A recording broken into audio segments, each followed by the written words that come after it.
Mungkin teman-teman bertanya, kenapa jomblo Tangerang offline ini diadakan? Dan alasannya adalah kami membuat jomblo Tangerang offline ini supaya teman-teman ada persiapan ketika ingin mencari jodoh. Karena kan kemarin kita di Instagram Mobo Tangerang pernah ada jomblo Tangerang online. Malah ada yang sampai menikah gara-gara berkomentar di kolom komentar jomblo Tangerang offline. Itu yang menikah bukan hanya 1-2 orang saja, tapi udah banyak yang menikah dan banyak ngirim undangan ke kami untuk datang ke pernikahan mereka. Nah, makanya dari dasar itu kita buat jomblo Tangerang offline dengan tujuan teman-teman mudah-mudahan goalsnya di sini dapat jodoh. Dan selain dapat jodoh, teman-teman bisa mendapatkan ilmu dengan tema ini, menikah karena apa? Bisa ditampilkan temanya? Menikah karena apa ya? Jadi tujuannya teman-teman ini menikah ini pengennya karena apa sih? Apa karena tren ikut-ikutan, atau karena udah mapan, atau sudah segi cukup umur? Ini mungkin bisa dibahas oleh 2 pemateri. Nah, pemateri kita itu 2. Yang pertama dari segi agama, Pak Ustadz. Yang kedua dari segi kesehatan, Bu Dokter ada. Nanti akan dikumpas tuntas oleh mereka. Menikah itu dari karena apa, tujuannya dari segi kesehatan bagaimana, dari segi agama bagaimana.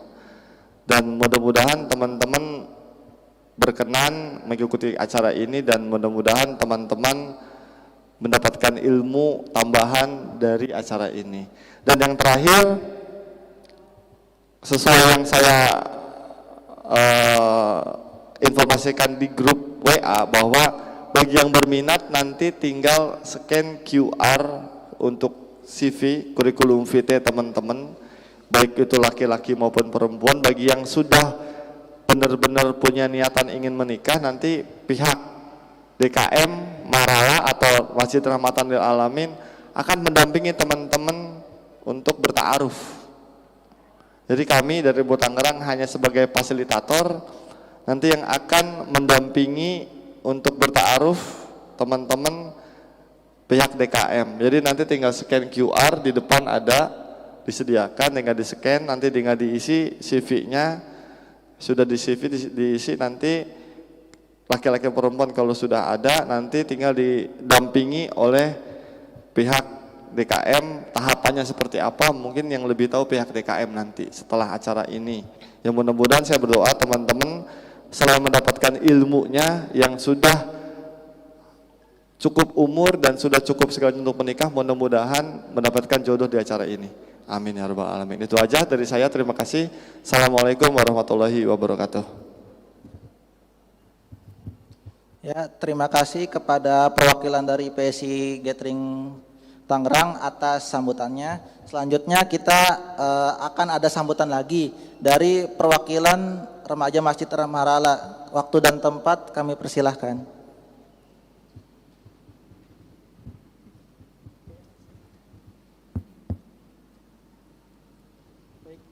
Bismillahirrahmanirrahim. Assalamualaikum warahmatullahi wabarakatuh. Alhamdulillah, puji syukur kita panjatkan kehadirat Allah Subhanahu wa taala. Berkat limpahan rahmat dan karunia-Nya pada pagi hari ini kita dapat berkumpul untuk bermajelis terkait dengan jomblo seperti itu. Kemudian salawat beserta salam semoga tetap dicurahkan kepada junjungan kita, suri tauladan kita, Nabiullah Nabi Muhammad sallallahu alaihi wasallam beserta para sahabat, keluarga, dan insyaallah kita sebagai pengikutnya hingga akhir zaman nanti. Sebelumnya, ahlan wa sahlan saya ucapkan kepada para jemaah semua, ikhwan dan akhwat dari penjuru Kota Tangerang Raya. Selamat datang di Masjid Raya Rahmatan lil Alamin Kota Tangerang. Sebelumnya kami mengucapkan banyak terima kasih kepada kawan-kawan semua, ikhwan dan akhwat, sudah meluangkan waktu untuk hadir pada kajian pada hari ini. Izin menyampaikan terkait dengan peserta pada pagi hari ini yang terdaftar kurang lebih 131 orang. Semoga teman-teman semua dapat meluruskan niat duduk di sini bermajelis ilmu semata-mata tujuannya untuk mencari ridha Allah Subhanahu wa taala, menuntut ilmu supaya duduknya kita bernilai ibadah seperti itu. Kemudian ada beberapa yang akan saya sampaikan terkait dengan remaja Masjid Raya Rahmatil Alamin. Untuk remaja Masjid Raya Rahmatil Alamin kurang lebih sudah berjalan 2 tahun. Kemudian ada beberapa agenda yang salah satunya yang kita laksanakan pada pagi hari ini bekerja sama dengan ABOT Tangerang. Oke, bismillahirrahmanirrahim. Assalamualaikum warahmatullahi wabarakatuh. Masya Allah, luar biasa ini teman-teman. Masih kurang semangat nih kayaknya ya. Yang ikhwannya coba maju dulu deh. Kita maju dulu. Biar kita rapetin dulu. Biar ilmu yang dari Ustadz dan dokter yang akan disampaikan juga teman-teman bisa serap lebih banyak dan lebih dalam lagi. Oke, kita ulang ya biar makin semangat ya. Assalamualaikum warahmatullahi wabarakatuh. Masya Allah, luar biasa. Ini kayaknya ada kesenjangan sosial nih dokter ya. Putrinya lebih banyak, akhwatnya lebih banyak daripada ikhwannya. Luar biasa. Nih, sebelum kita masuk materi dokter, saya mau nanya dulu nih ke peserta. Yang jomblo angkat tangan. Yang jomblo angkat tangan. Oke, siap. Yang sudah menikah angkat tangan. Wah, nggak ada. Berarti tepat sasaran ya dokter ya. Tepat sasaran banget. Dan yang lagi sesi ta'aruf atau sedang menuju pernikahan angkat tangan. Ada nggak? Ada tapi malu-malu gitu ya. Ada, wah itu kayaknya angkat tangan tapi malu-malu ya. Dan alhamdulillah nih teman-teman, pada kali ini kita dari remaja Masjid Marala dan juga dari ABOT Tangerang mengadakan satu talk show yang luar biasa nih teman-teman, menampung pertanyaan dari teman-teman semua yang masuk ke Instagram ABOT Tangerang dan juga dari remaja Masjid Marala yang banyak curhat nih dokter. Curhat tentang jomblo, gimana cara saya ingin mendapatkan jodoh gitu ya. Bahkan teman-teman sering ngikutin ini ya, cari jodoh di kolom komentar ya. Siapa yang pernah ikut? Angkat tangan. Wih, ada lagi, Masya Allah. Itu sudah sefrustasi itukah gitu ya? Sudah sefrustasi itukah sampai mencari jodoh di kolom komentar dokter? Nah, Masya Allah, luar biasa teman-teman.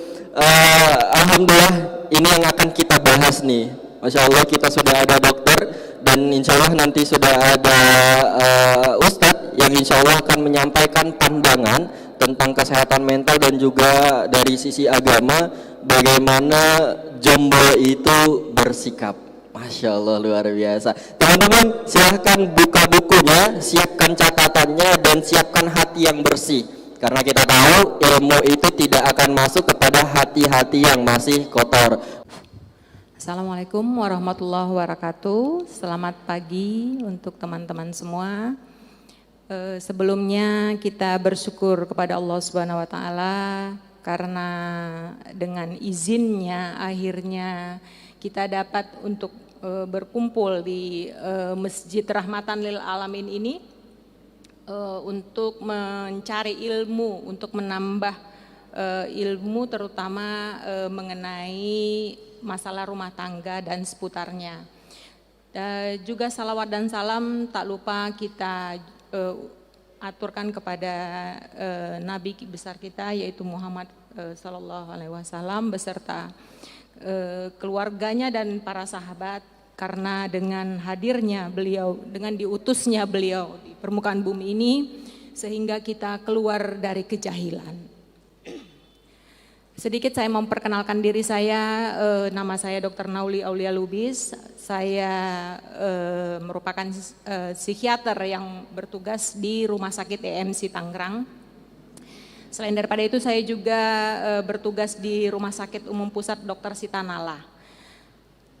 Saya merupakan alumni Fakultas Kedokteran USU dari Medan, Universitas Sumatera Utara pada tahun 2000 saya menamatkan pendidikan Magister Kedokteran Jiwa. Jadi gelar saya itu MCAT KJ, SPKJ.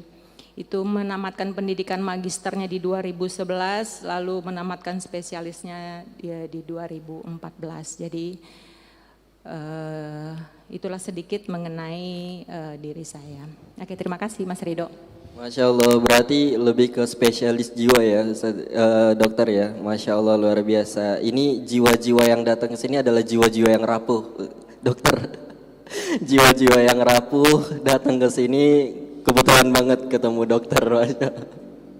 Nah, untuk kesibukan sehari-hari selain di rumah sakit, apa aja nih dokter?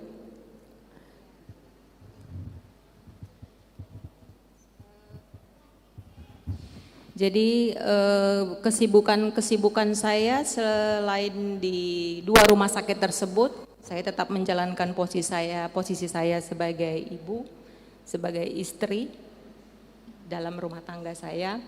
Kemudian mengisi acara-acara apabila memang ada undangan-undangan sebagai narasumber seperti saat ini. Jadi itu aktivitas saya sehari-hari, Mas Ridho. Masya Allah, luar biasa. Juga tidak melupakan kewajibannya tentunya, Masya Allah. Dan Masya Allah, luar biasa nih teman-teman ya. Kita sudah kehadiran dokter di sini, dokter, dan teman-teman kayaknya udah mulai mempersiapkan nih pertanyaan tentang ini.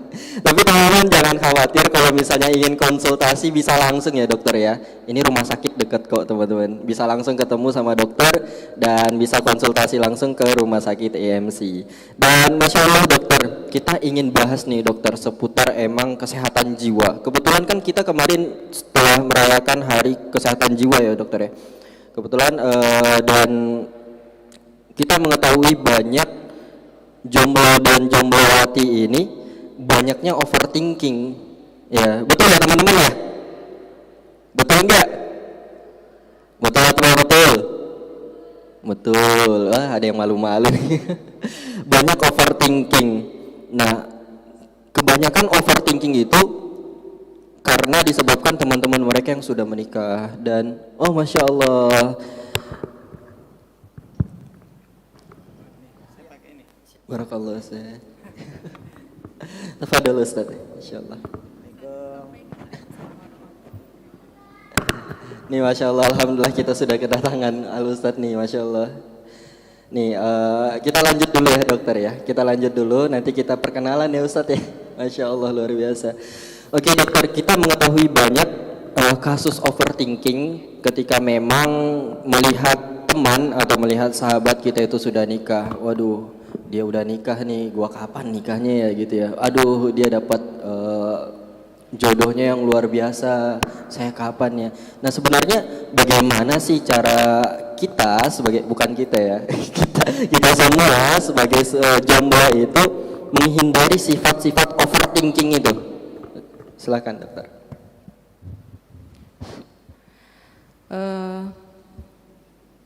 Banyak kasus yang saya hadapi di klinis.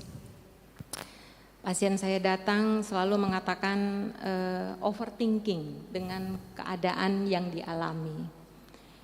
Kita sebagai manusia memang selalu dituntut untuk mampu beradaptasi, mampu untuk belajar menerima kondisi-kondisi yang bahkan kondisi tersebut tidak menyenangkan bagi kita. Dengan kondisi-kondisi tersebut, apabila kita mampu untuk menanganinya, mampu menerima, mampu belajar, maka ego kita akan semakin matang, sehingga kita menjadi semakin bijak dalam menentukan sesuatu. Tentu kita perlu menilik ke dalam diri kita, melihat ke dalam diri kita. Apa sebenarnya yang kita inginkan? Kemudian kita melihat sisi positif dari diri kita. Itu yang perlu kita kembangkan. Tidak fokus kepada kekurangan diri, Kalau kita hanya fokus kepada kekurangan diri, ketidakmampuan, maka kita akan jatuh kepada kondisi depresi. Itu yang paling sering terjadi.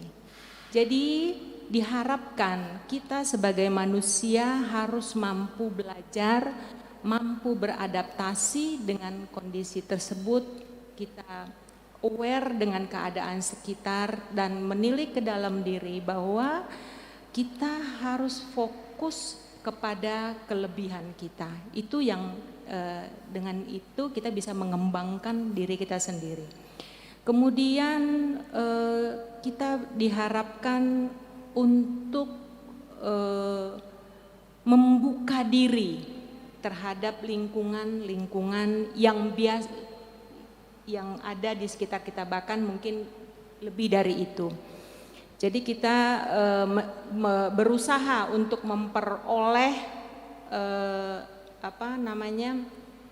informasi-informasi baru yang sesuai dengan apa yang kita cari, apa yang kita inginkan, sehingga kita tidak menjadi overthinking terhadap kondisi-kondisi yang tidak menyenangkan tadi. Saya rasa seperti itu, Mas Ridho. Masya Allah, luar biasa. Berarti emang benar-benar kita tidak usah fokus kepada orang lain ya, dokter ya. Iya, karena bahayanya tadi bisa menyebabkan depresi juga. Dan kita fokus mengembangkan diri kita sendiri agar memang kita bisa mengembangkan potensi diri kita masing-masing. Nah, Masya Allah kita sudah kedatangan Ustadz tadi nih, Ustadz Taufik Miftah. Masya Allah kita tadi sudah bahas nih Ustadz tentang jombloan dan jomblowati yang ada di sini, dan ya Masya Allah mereka datang dengan hati-hati yang rapuh ya. Mereka datang dengan hati yang rapuh dan semua saya konfirmasi benar jomblo, termasuk moderatornya sendiri. Termasuk moderatornya sendiri jomblo. Namun sebelum kita masuk materi Ustadz, bisa dijelaskan dulu tentang profil Ustadz sendiri. Fadhil Ustadz. Bismillahirrahmanirrahim. Assalamualaikum warahmatullahi wabarakatuh. Alhamdulillah, salatu wassalamu ala rasulillah, wala hawla wala quwata illa billah. Allahumma anfa'na bima 'allamtana wa 'allimna bima yanfa'una wa zid wa barik lana fi ilmina bi rahmatika ya arhamar rahimin. Qala subhanaka la ilma lana illa ma 'allamtana innaka antal alimul hakim. Shadaqallahul adzim. Mudah-mudahan majelis kita dalam limpahan rahmat dan berkah dari Allah Subhanahu wa taala. Amin ya rabbal alamin. Saya diminta untuk memperkenalkan diri. Nama Taufik Al-Miftah. Sekarang aktivitasnya mengajar di salah satu sekolah dasar yang bernuansa alam di Meruyung, Depok, sebagai wakil kepala sekolah. Di luar itu aktivitasnya simatupang ya, siang malam tunggu panggilan. Jadi kemana-kemana, dakwah lah kira-kira itu. Masya Allah, luar biasa. Itu aktivitasnya. Ya cukup itu. Oke, Masya Allah luar biasa Ustadz. Untuk aktivitas berarti emang fokus dakwah ya Ustadz ya. Insya Allah. Dan Simatupang tadi Ustadz ya. Ya. Simatupang, dokternya Lubis tadi. Ya Allah, orang Medan semua di sini. Saya juga orang dari Medan juga Ustadz, Masya Allah. Tiga-tiganya orang Medan semua nih kayaknya. Oh saya bukan orang bukan. Medan. Oke, siap. Itu singkatan. Oh iya. Siang malam tunggu panggilan. Siap Ustadz, Masya Allah luar biasa. Itu bukan dari saya, itu dari teman-teman kasih. Karena memang nggak pernah di rumah. Jadi ini cerita sedikit saya. Oke, siap Ustadz. 2 hari ini memang kemana-mana dokter. Jadi apalagi di musim bulan Maulid ini ya. Iya betul Ustaz. Jadi tadi malam itu baru pulang jam 1:30 malam dari Tangerang juga, cuman agak ke dalam ya, keluar tol Pasar Kemis sampai rumah jam 1 atau 1:30-an. Orang tua datang ke rumah, nggak tidur, subuhnya harus ngisi lagi di Cinere tadi. Jadi tadi baru selesai kajian subuh tuh 5:30 lewat. Saya istirahat sebentar di rumah, balik lagi ke sini. Jadi ini masih agak-agak agak-agak jadi melihat teman-teman nih rasa-rasanya jomblo semua gitu. Ya. Jadi ya itulah aktivitas. Masya Allah, luar Insyaallah, biasa. insyaallah. Dan luar biasa nih Ustadz. Kita mau nyambungin nih Ustadz tentang tadi overthinking dan juga overthinking ketika melihat teman-teman sudah menikah. Nah sebenarnya Ustadz ketika memang melihat teman-teman atau melihat para sahabat atau teman-teman yang lain itu sudah menikah, timbul rasa overthinking ini tadi yang buat kita pengen buru-buru sebenarnya. Gua kapan ya nikahnya gitu ya Ustadz ya. Nah sebenarnya di dalam Islam itu sendiri Ustadz, hukum dari menikah itu apa sih Ustadz? Dan idealnya kita untuk menikah bagi laki-laki dan perempuan itu di umur berapa? Bismillahirrahmanirrahim.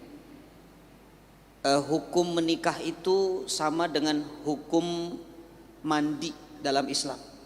Hukum mandi itu ada 5, bisa wajib, sunnah, makruh, mubah, haram. Begitupun hukum menikah. Hukum menikah itu bisa 5. Dalam ilmu fikih, 1 nikah itu bisa dihukumi wajib kalau dia sudah punya keinginan, dia sudah punya kemampuan, dia sudah punya persiapan, dan tidak bisa menahan dirinya dari syahwat yang bisa menyebabkan terjerumus ke dalam perzinahan. Nah ini sudah wajib menikah nih. Oh tiap hari hobinya yang ada di pikirannya itu zina lagi, itu wajib nikah. Pokoknya lihat kambing nggak pakai baju itu udah kemana-mana tuh, itu wajib nikah itu. Nah, yang kedua, hukum nikah bisa sunnah, ya ketika dia sudah punya keinginan, dia punya kemampuan, dia punya persiapan, tapi orang ini mampu mengendalikan syahwatnya, dia masih bisa dikontrol. Artinya mungkin dengan cara puasa. Nah, ini orang-orang yang jaga syahwatnya dengan puasa, ini bagus. Namanya jomblo saumagodin. Waduh, masya Allah. Dia niat terus nawaitu saumagodin, nawaitu saumagodin. Makanya ini jomblo saumagodin. Yang ketiga, hukum nikah bisa menjadi makruh. Apa itu makruh? Dibenci. Kalau dia belum punya keinginan, dia belum punya kemampuan, dan dia belum punya persiapan. Ini namanya nikahnya nekat. Jadi maaf nih, nikah bisa makruh kalau nggak ada kemampuan, nggak ada keinginan, nggak ada persiapan, nggak ada pasangan. Nikahnya sama siapa Ustaz? Nah itu dia, makanya makruh. Dan nikah itu menjadi mubah, artinya boleh kalau dia punya kemampuan walaupun belum punya keinginan, tapi dia punya kemampuan. Atau sebaliknya, dia punya keinginan tapi dia belum punya kemampuan. Ini hukumnya mubah atau boleh. Nikah boleh, enggak nikah juga boleh. Yang kelima, nikah ini hukumnya haram. Ya, kapan nikah itu haram? Kalau dia nikah tujuan niatnya ini salah. Mungkin dia nikah untuk membalas dendam kepada calon yang akan dinikahinya. Dia nikah hanya untuk menelantarkan istrinya nanti. Ya, dia nikah hanya untuk melempar istrinya dengan bola bilar. Bola bilar apa? Biliar Ustaz. Biliar. Aduh, bahaya mirip nih. sih, mirip jadi susah. Ya. Jelas ya? Siap. Nah, itu kira-kira tuh hukum nikah. Masya Allah, luar biasa. Namun idealnya Ustaz, ketika memang laki-laki dan perempuan itu idealnya menikah itu di umur berapa sih? Dalam Islam sendiri tidak ada membicarakan umur. Ya, umur di dalam Islam untuk menikah itu sebetulnya tidak terlalu dibahas. Selama dia sudah punya keinginan dan dia punya kemampuan, yang penting batasannya adalah usianya sudah balik atau balighah. Dia bisa membedakan mana benar, mana salah, mana halal, mana haram. Sudah terbebani dengan syariat, mukallaf, maka dari situ sudah boleh menikah. Cuman memang biasanya orang yang usianya relatif lebih muda, dia harus bisa mencari pasangan yang lebih tua supaya bisa membimbingnya. Contoh, Rasulullah itu di usia 25 tahun sudah menikah. Tapi Allah pilihkan pasangan yang usianya lebih tua 40 tahun. Khadijatul Kubra, sehingga bisa menjadi sosok penenang untuk Rasulullah, bisa membimbing untuk Rasulullah. Dan Rasulullah juga mencontohkan, Rasulullah di usia sudah 40 tahunan ya, tapi punya istri di usia yang masih muda, yaitu Aisyah radhiallahu anha. Jadi dua-duanya ini Rasulullah mencontohkan. Makanya yang tidak boleh itu pernikahan dini tapi tidak punya persiapan, tidak punya ilmu sama sekali, ya asal nikah saja, ikut-ikutan saja. Nah, ini yang bahaya. Kalau disiapkan segala sesuatunya, Islam tidak menentukan batasan umur selama sudah mukallaf, sudah balik tadi atau balighah tadi, dan dia punya persiapan ilmu yang cukup dalam pernikahan. Jadi itu ukuran dalam pandangan Islam tentang umur kapan kita menikah. Masya Allah, tidak ada batasan ya Ustadz ya. Ya. Kembali kepada hukum tadi, ketika dia memang merasa dia sudah wajib, maka dia diwajibkan untuk menikah. Iya betul. Masya Allah. Atau luar bahkan kalau usia sudah 30 tahun, dia belum ada keinginan, jangan dipaksa. Nah, jadi usia 14-15 sudah punya keinginan, sudah punya persiapan, silahkan nikah. Tapi yang sudah 30 tahun sekalipun, kalau belum ada keinginan, jangan dipaksa. Karena ibadah itu tidak ada paksaan. Apa kata Quran? La ikroha fiddin. Tidak ada paksaan dalam agama. Masya Allah, luar biasa. Syukran. Allah yubariku fiik. Masya Allah, luar biasa ini teman-teman. Dicatat ya, luar biasa. Hukumnya ada 5. Jadi berkaitan lagi ya dokter ya. Jangan ada overthinking teman-teman. Lihat orang-orang sudah nikah, aduh gue juga pengen nikah nih gitu. Padahal hukumnya belum wajib Ustadz ya tadi ya. Cuma pengen ikut-ikutan tren tadi gitu ya. Masya Allah, luar biasa. Baik teman-teman yang ikhwan, luar biasa Masya Allah, sudah ramai yang datang. Namun kita rapatin dulu. Kita rapatin yang di belakang, agak kita maju ke depan. Persilahkan, karena emang salah satu adab dari ilmu itu adalah mendengarkan dari dekat ya Ustadz ya. Mendengar dari dekat dan juga menyimak dari dekat. Masya Allah, luar biasa. Silakan teman-teman yang ikhwan, silakan maju. Dan luar biasa Ustadz, kebanyakan nih, ya ini kayaknya saya curhat nih jadi Ustadz. Kebanyakan nih dari jombloan ya, jombloan, nanti jomblowati dulu ya. Oke, dari jombloan itu sebenarnya dia dari sisi kesiapan sudah siap Ustadz, dari mental sudah siap, dari sisi keilmuan sudah siap. Namun sering terkendala di bagian finansial. Sebenarnya banyak keraguan dari jombloan ini, bahwasanya banyak yang harus dipersiapkan secara finansial dan yang lain-lain. Namun tidak kita pungkiri, Al-Quran pun telah berjanji ketika menikah akan ditambah rezeki. Nah itu sering terkendalanya di situ nih Ustadz. Itu gimana Ustadz menyikapinya? Jadi sebelum menikah, tolong ilmu akidahnya, imannya dikuatkan dulu. Kita lebih percaya Quran atau lebih percaya katanya-katanya? Ya, Quran sudah jelas mengatakan, surah An-Nur 32 itu, iyakunu fuqara yughnihimullah bifadli. Kalau kamu fakir dan kamu menikah, Allah akan kayakan kamu. Itu janji Allah. Coba lihat orang-orang yang sudah nikah itu, saya tidak pernah lihat orang nikah itu susah. Kalau betul niatnya dan dia yakin dengan karunia Allah. Teman-teman ini yang sekarang hadir, bapak ibunya kenapa bisa membiayai kuliah dulu? Ya kan? Bisa membiayai sekolah karena bapak ibunya nikah.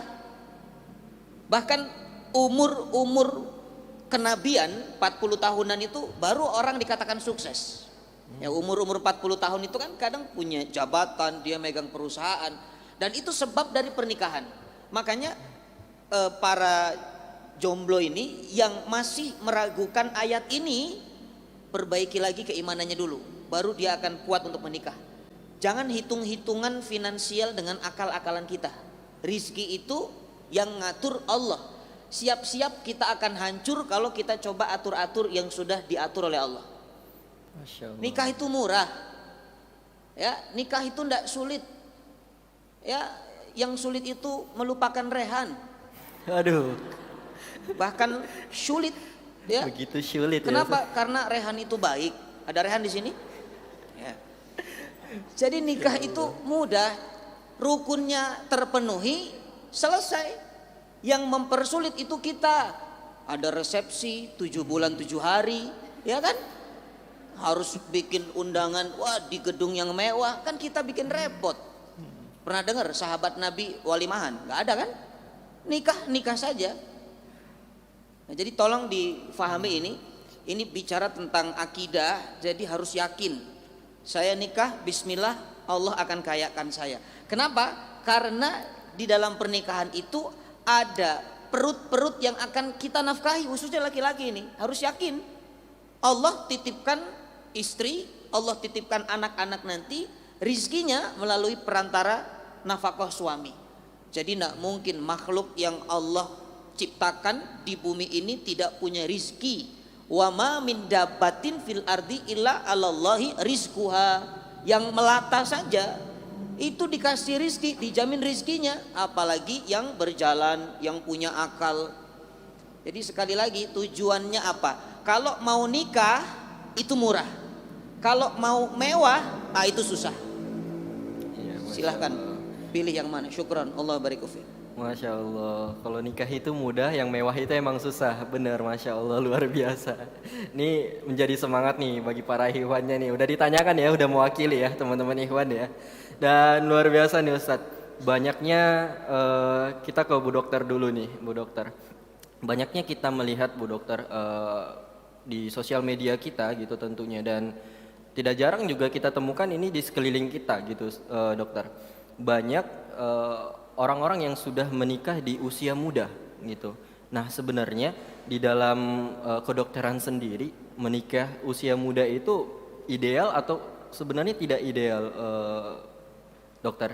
Apakah itu mengganggu kesehatan nantinya gitu? Kita harus melihat beberapa hal dalam atau di saat kita akan menikah. Yang pertama, kesiapan fisik. Tadi Ustadz Taufik sudah menjelaskan ya bahwa fisik sebenarnya enggak terlalu berpengaruh tapi dari sisi kesehatan kita melihat bahwa manusia itu tumbuh dan berkembang. Baik itu secara mentalnya ataupun secara fisik. Kalau dari mental kita akan melihat adanya perubahan-perubahan dari penempatan emosi, kemudian cara berpikir, persepsi, dan kognitifnya. Sementara kalau dari sisi fisik kita melihat adanya perubahan struktur anatomi pada diri seseorang. Dilihat pada wanita mungkin mulai ada payudara, pada laki-laki berkembangnya testis, kemudian yang lain sebagainya. Termasuk juga di sini faktor hormonal. Jadi apabila ini sudah mulai aktif, jadi kisaran usia biasanya di 15 sampai dengan 20 tahun, maka ini dikatakan siap untuk menjalani sexual activity, mungkin seperti itu, atau siap untuk menikah, mungkin begitu ya. Nah dari sini kita lihat dengan aktifnya hormon-hormon tadi, kita cenderung tertarik dengan lawan jenis. Ada keinginan untuk mendekati, ada keinginan untuk lebih mengenal, bahkan keinginan untuk mengikat diri melalui tentu saja pernikahan, karena itu yang merupakan sarana yang dianggap sah. Kemudian dari sisi mental kita melihat kalau dari psikoanalitik yang klasik, bahwa manusia itu mempunyai tahapan-tahapan dalam perkembangannya. Biasanya di usia 15 hingga remaja Di situ dikatakan bahwa ada namanya fase genital, ditandai ya secara fisik tadi terjadi perubahan, dan mereka juga cenderung untuk mencari tahu, cenderung untuk menggali diri mereka. Di awal tadi saya sudah mengatakan bahwa manusia mempunyai sifat ingin mencari tahu, ingin belajar dari hal-hal yang baru. Ternyata dengan pembelajaran ini membuat kita lebih matur dalam menghadapi kehidupan. Sehingga terjadi yang namanya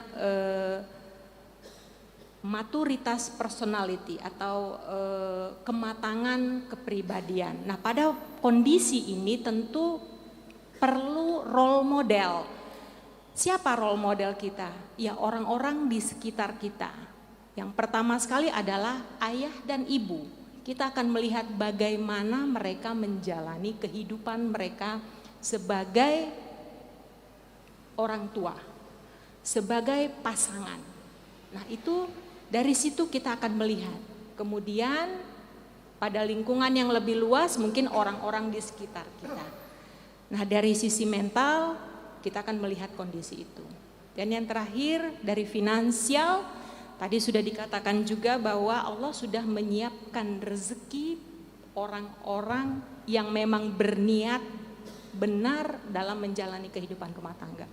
Memang kita dari sisi agama yang mencari nafkah itu wajib adalah laki-laki.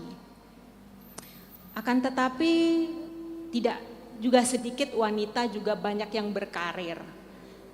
Nah, di sini kita melihat kadang-kadang dalam keduanya berkarir, maka satu dengan yang lain ingin menunjukkan superioritasnya, terutama pada wanita. Apalagi kalau dengan salary-nya yang lebih tinggi dari suaminya, sehingga mereka kadang-kadang dalam tanda kutip sedikit angkuh. Jadi akibatnya apa? Kurang menghargai posisi pemimpin di dalam rumah tangga itu. Jadi memang sebaiknya dalam finansial kita harus ada sharing, harus ada keterbukaan, bagaimana cara mengelola keuangan dan lain sebagainya. Apabila hal-hal ini dapat kita lakukan dengan baik, maka insya Allah pernikahan itu sendiri akan berjalan langgeng. Masya Allah luar biasa nih dokter. Masya Allah luar biasa. Ketika tadi dokter mengatakan role model terbaik kita adalah yang terdekat dulu, dokter ya, dari sisi keluarga dan juga orang-orang yang ada terdekat di sekitar kita. Namun dokter, sering banget kita menemukan bahwa di sosial media itu banyak sekali bertebaran tentang pernikahan, apalagi memasuki usia-usia seperti ini ya teman-teman ya. Isi feeds Instagramnya itu kalau nggak tentang nasihat pernikahan Ustadz ya, nasihat pernikahan atau tentang quotes-quotes tentang pernikahan, atau tidak jarang tentang activity dari pasangan itu sendiri. Nah, seringkali kita menemukan bahwa ini kembali ke overthinking ini tadi, dokter. Seringkali kita menemukan bahwa ketika memang kita sudah kuat tujuannya untuk menikah, namun ketika kita melihat di feed Instagram, Facebook dan lain-lain, itu banyak sekali berita-berita yang berterbaran tentang kasus perceraian, KDRT yang seperti Ustadz katakan tadi ya, beliar gitu ya, beliar dan yang lain-lain. Itu banyak sekali membuat kita para jombloan dan jomblowati ini seperti, wah kok gini banget pernikahan ya gitu, kok rasanya berat banget gitu ketika kita melihat semua itu di media sosial. Nah, sebenarnya itu mengganggu ya dokter ya dari sisi kita mental dan lain-lain.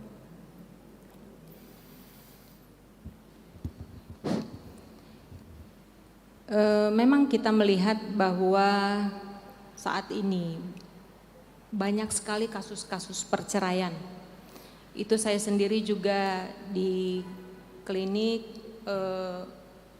banyak sekali menerima konsultasi mengenai permasalahan rumah tangga. Tadi memang Ustadz juga sudah mengatakan bahwa kita tujuan menikah itu sendiri apa. Jadi kita harus pahami dulu, sebenarnya kita menikah itu untuk apa. Nah, di sini tentu kita menilik ke dalam diri kita, apa sebenarnya tujuan kita. Kemudian kita tentu harus mempersiapkan diri untuk menghadapi kondisi-kondisi, ya namanya juga dua orang yang disatukan dengan ikatan pernikahan. Kita bisa bayangkan bahwa kita bersaudara saja kadang-kadang masih sering cekcok, apalagi dengan orang yang baru kita kenal hanya karena pernikahan seperti itu. Jadi kalau kita lihat kepada konsepnya pernikahan itu sendiri, bahwa tujuannya adalah untuk meneruskan atau terjadi regenerasi agar tidak punah, kemudian agar kita mampu untuk menjadi khalifah di muka bumi ini. Tentu kondisi-kondisi ini tadi setelah kita pahami apa tujuan kita, kemudian kita melihat ke dalam diri kita, apakah ada yang saya perlu perbaiki atau tidak, maka apabila kita paham dengan kondisi ini, mudah-mudahan sih sebenarnya kita bisa menerima. Satu hal lagi, bahwa kita kadang-kadang lupa bahwa pasangan kita itu bukan hanya untuk melakukan hubungan intim saja, tetapi juga lebih kepada teman, untuk kita saling berbagi, kemudian kita di situ menuntut bahwa pasangan kita itu harus mampu memberikan rasa aman, rasa nyaman yang kita butuhkan. Nah, begitu juga sebaliknya. Jadi satu dengan yang lain itu ada simbiosis mutualisme sebenarnya. Jadi saling menguntungkan satu dengan yang lain. Nah, itu yang memang perlu kita perhatikan. Saya rasa itu. Insyaallah luar biasa. Berarti benar-benar komunikasi itu harus benar-benar bisa dibangun ya dokter ya.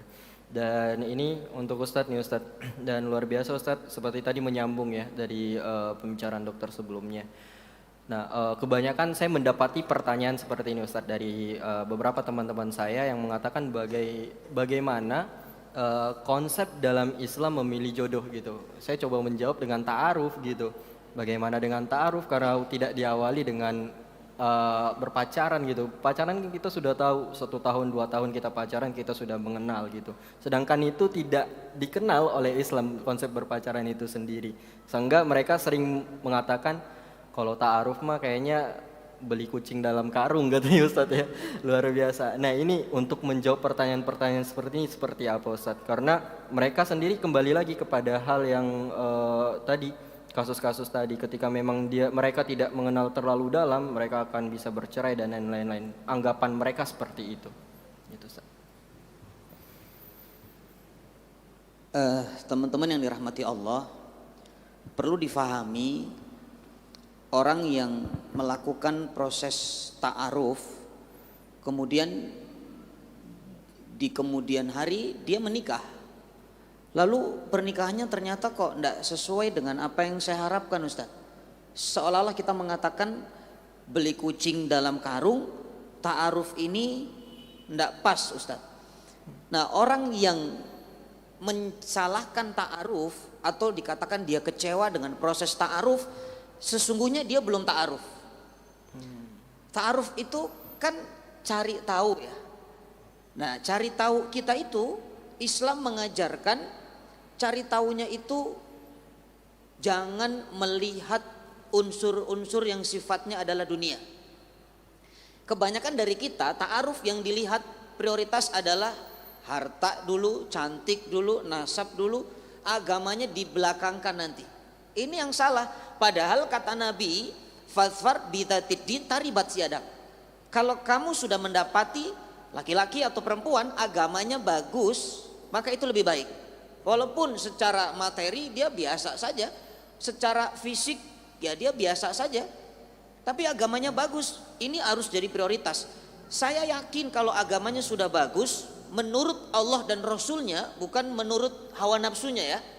Kadang-kadang ada orang yang dia juga nipu-nipu ini. Mentang-mentang lagi ta'aruf, dia pencitraan, dia sholatnya ke masjid, selalu lewat depan rumah akhwat yang mau dita'arufi. Masya Allah.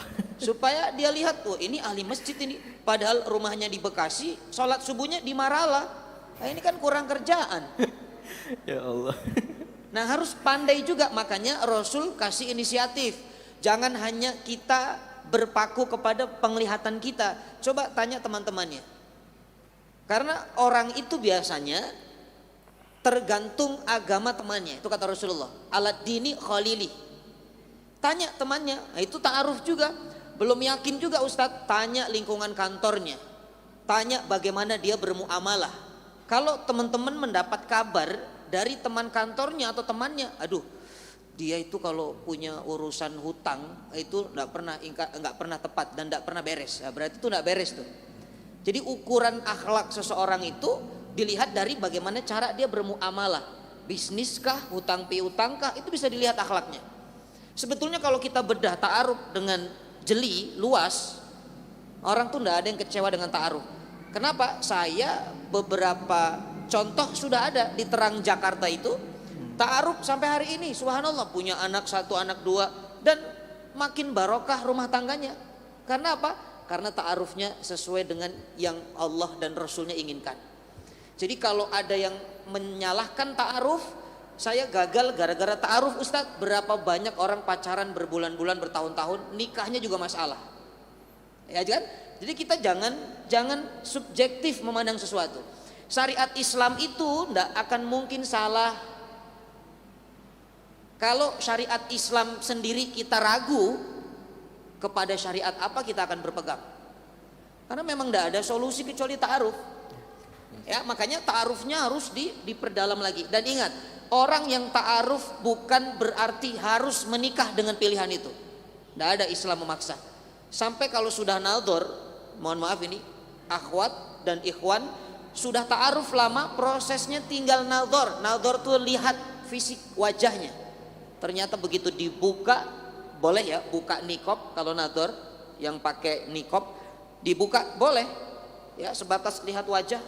Dan ini disunahkan telapak tangan ini, karena kalau dia kasar nih, jangan-jangan tukang cuci ini, ya rajin banget ini.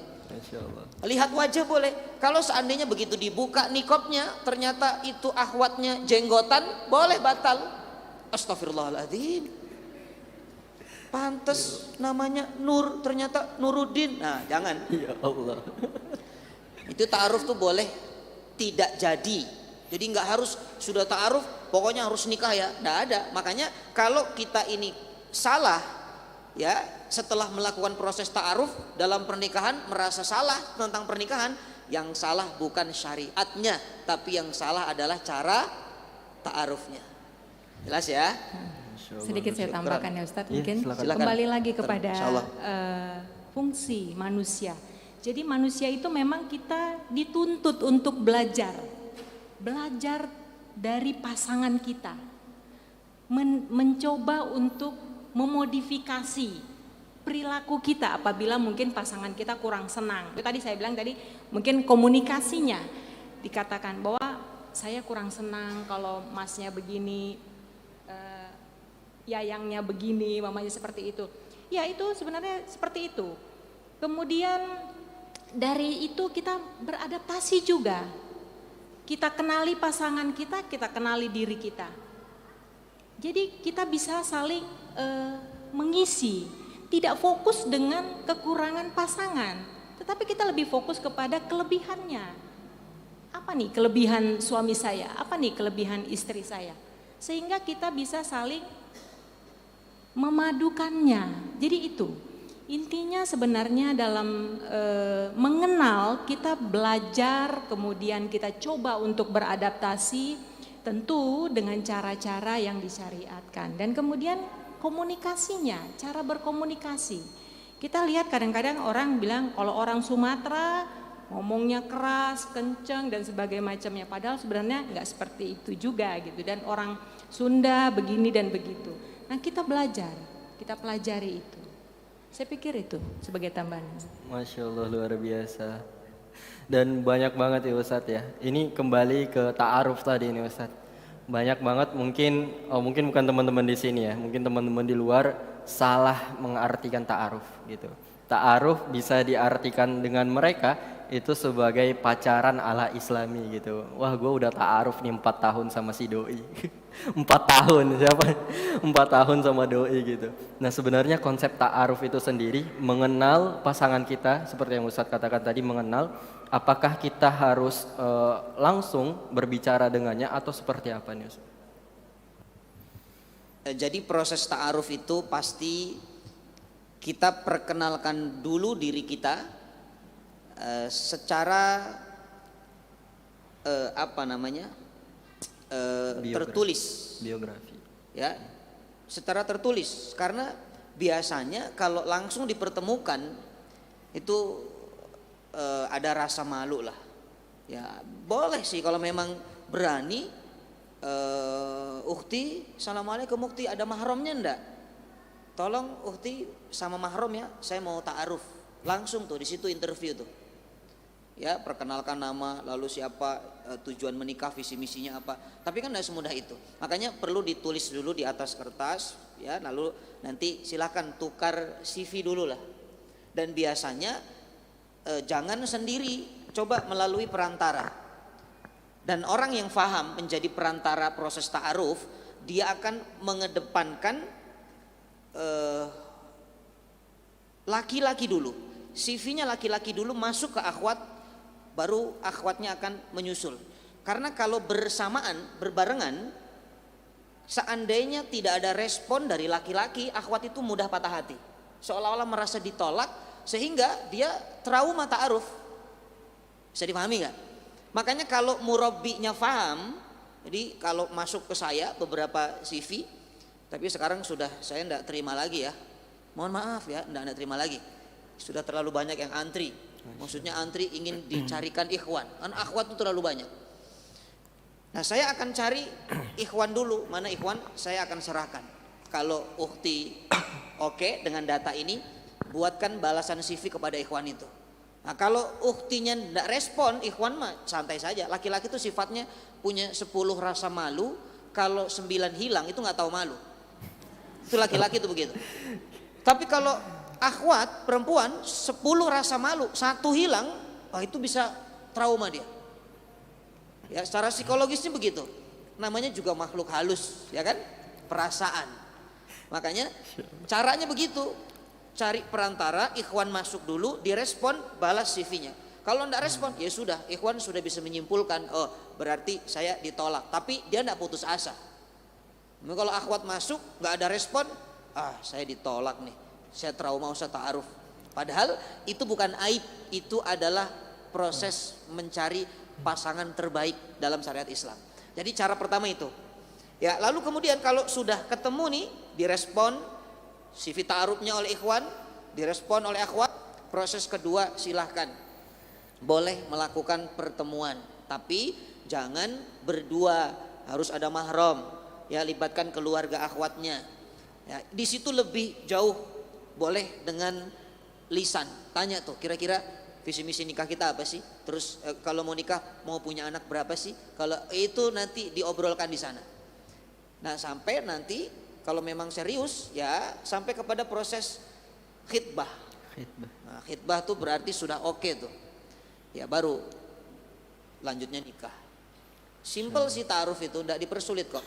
Kalau ada sesuatu yang tidak cocok ketika sedang ngobrol itu, nggak cocok nih, saya kok nggak cocok Ustadz. Dia maunya A, saya B, kayaknya tidak ketemu nih.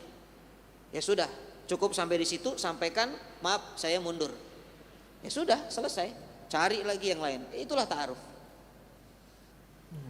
Syukran, Allah barik fiik. Masya Allah, luar biasa. Sebenarnya mudah ya Ustadz ya. Tapi mungkin implementasinya ke diri kita agak susah nih Ustadz.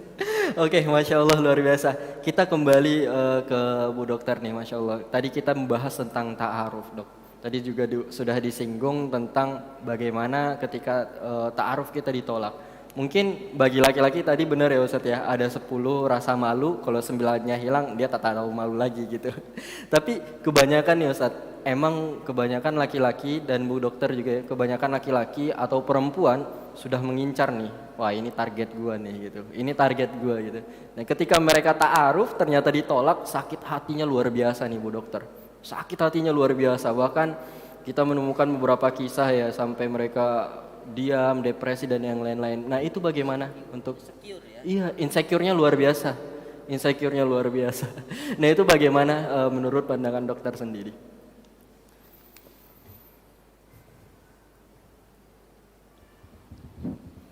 Jadi memang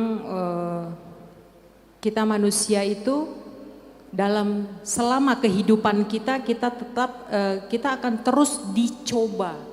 Kita akan tetap berhadapan dengan masalah-masalah. Nah, dengan masalah-masalah tadi inilah diharapkan apabila kita mampu mengkopnya, maka ego kita akan semakin matang. Tentu untuk menuju kematangan ego tadi kita harus belajar dulu. Belajar dari yang telah melakukan ta'aruf ya, sering sharing dengan teman-teman itu tadi. Kemudian baru kita melihat apa yang harus diperbaiki dari diri saya sehingga pasangan tadi tidak lagi menolak saya atau tidak menerima saya.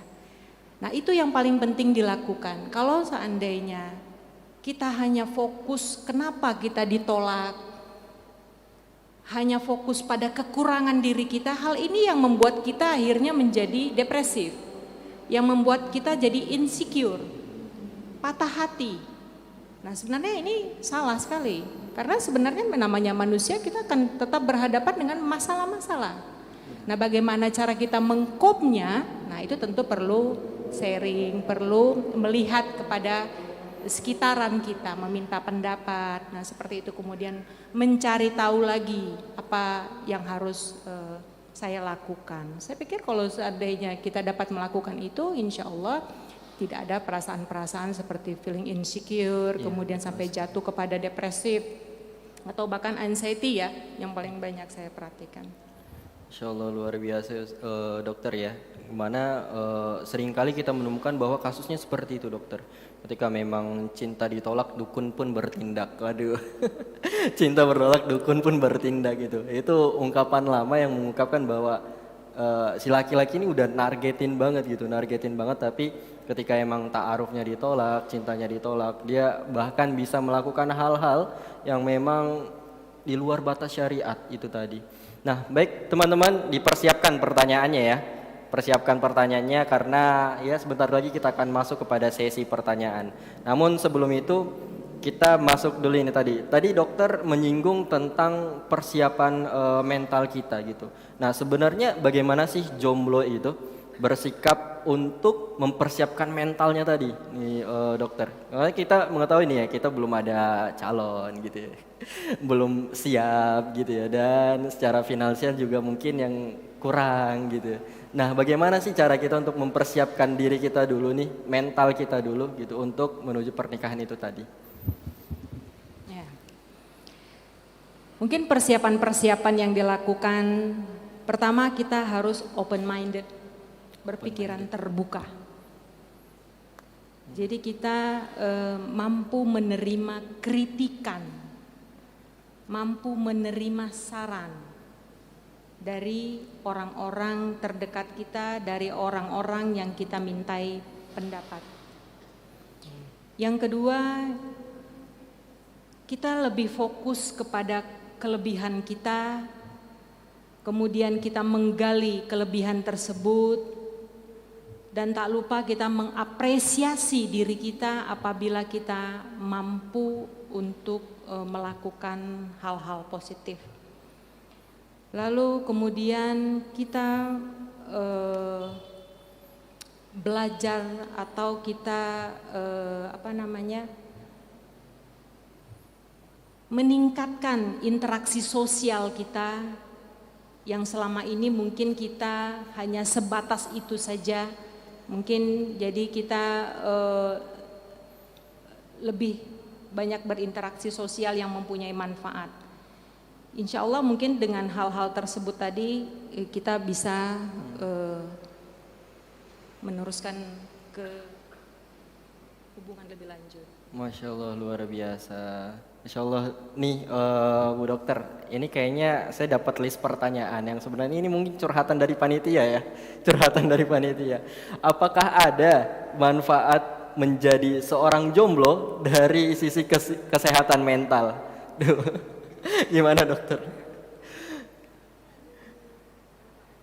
Manfaat jomblo ya, jomblo juga harus manfaat ya berarti.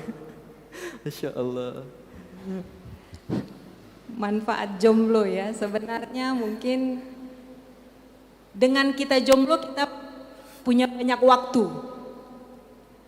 Jadi kita bisa membuat schedule sendiri, apa nih yang akan saya lakukan,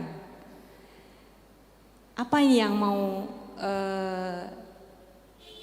saya kerjakan di sini. Jadi kita baik terhadap diri sendiri. Jadi mungkin yang selama ini mungkin pada yang sudah menikah kesulitan untuk mengatur waktu, me time-nya mungkin kurang. Pada jomblo mungkin me time-nya lebih banyak. Di situ tadi kita mungkin lebih banyak untuk merenung kepada diri kita. Yang kedua, mungkin kita lebih mampu untuk melakukan hal-hal yang mendatangkan manfaat bagi orang banyak. Mungkin seperti itu.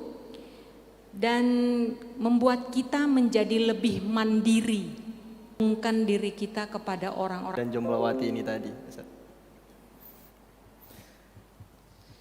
Bismillah. Persiapan yang paling utama adalah persiapan spiritual. Hatinya dulu disiapkan, karena akan sering muncul pertanyaan kapan nikah. Itu kalau hatinya tidak kuat itu bisa minum kecap satu pabrik. Astagfirullah. Ya, nanti sudah nikah juga ada lagi tuh kapan punya anak, kayak begitu tuh. Itu akan terus berjalan. Kalau hatinya tidak kuat, nah dia akan menjadi orang yang menyalahkan takdir pada ujung-ujungnya. Makanya spiritual dikuatkan. Ya, jadi jangan merasa jomblo itu tidak ada manfaatnya. Rabbana ma khalaqta hadza batila subhanaka faqina adzabannar. Tidak ada yang sia-sia Allah ciptakan di bumi ini. Ya, termasuk makhluk jomblo itu ada manfaatnya. Di antara manfaat paling besar jomblo itu adalah bisa meramaikan kajian-kajian jomblo. Masya Allah, luar biasa. Ini kalau ndak jomblo nih sepi nih.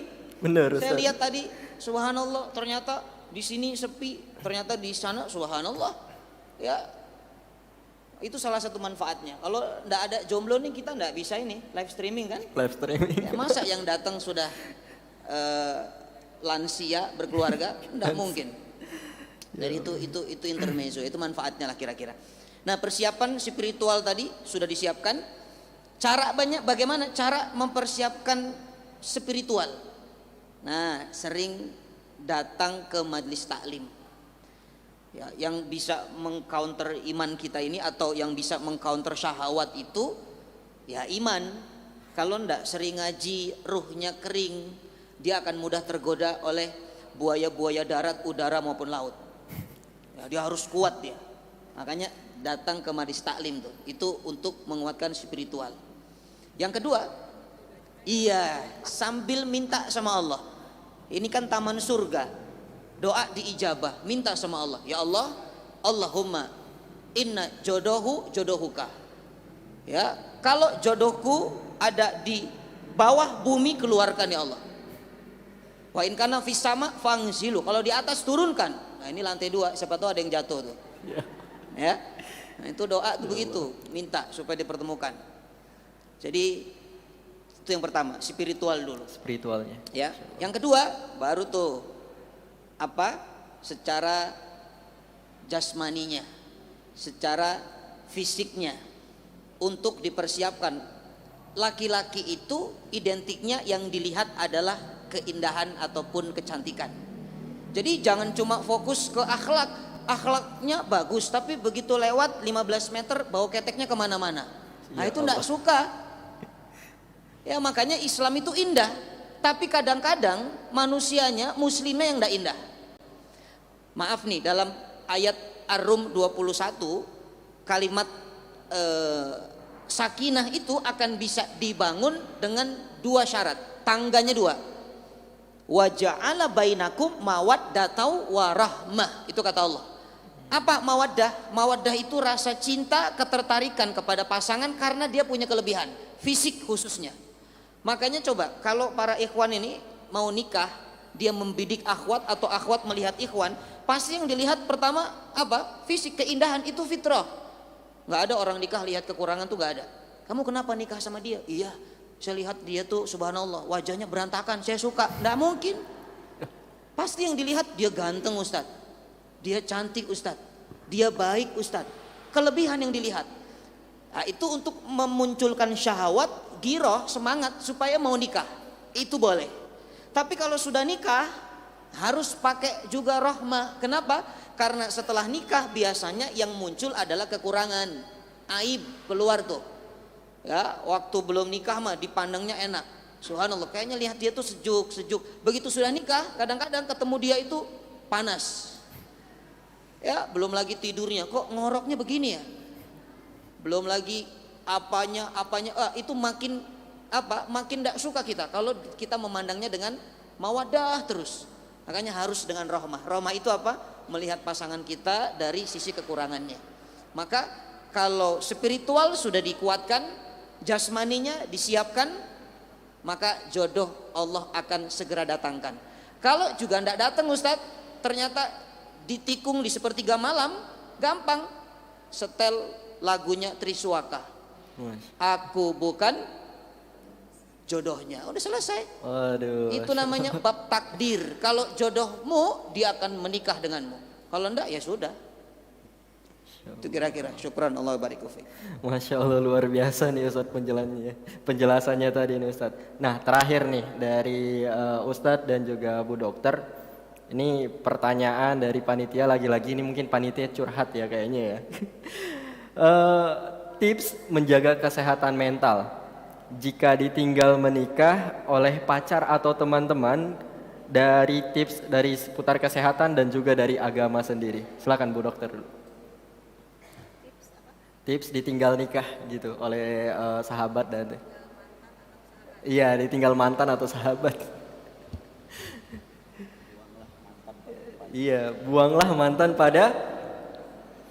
Iya, ada yang menjawab. Siap. Iya. Jadi tips-tipsnya apabila kita ditinggal sahabat, mungkin sahabat ya yang lebih dahulu mungkin menjalani kehidupan rumah tangga daripada kita. Ya pertama tentu kita apresiasi dulu teman kita. Selamat sudah menikah, seperti itu. Kemudian kita mencoba menerima kondisi itu dengan cara ya mungkin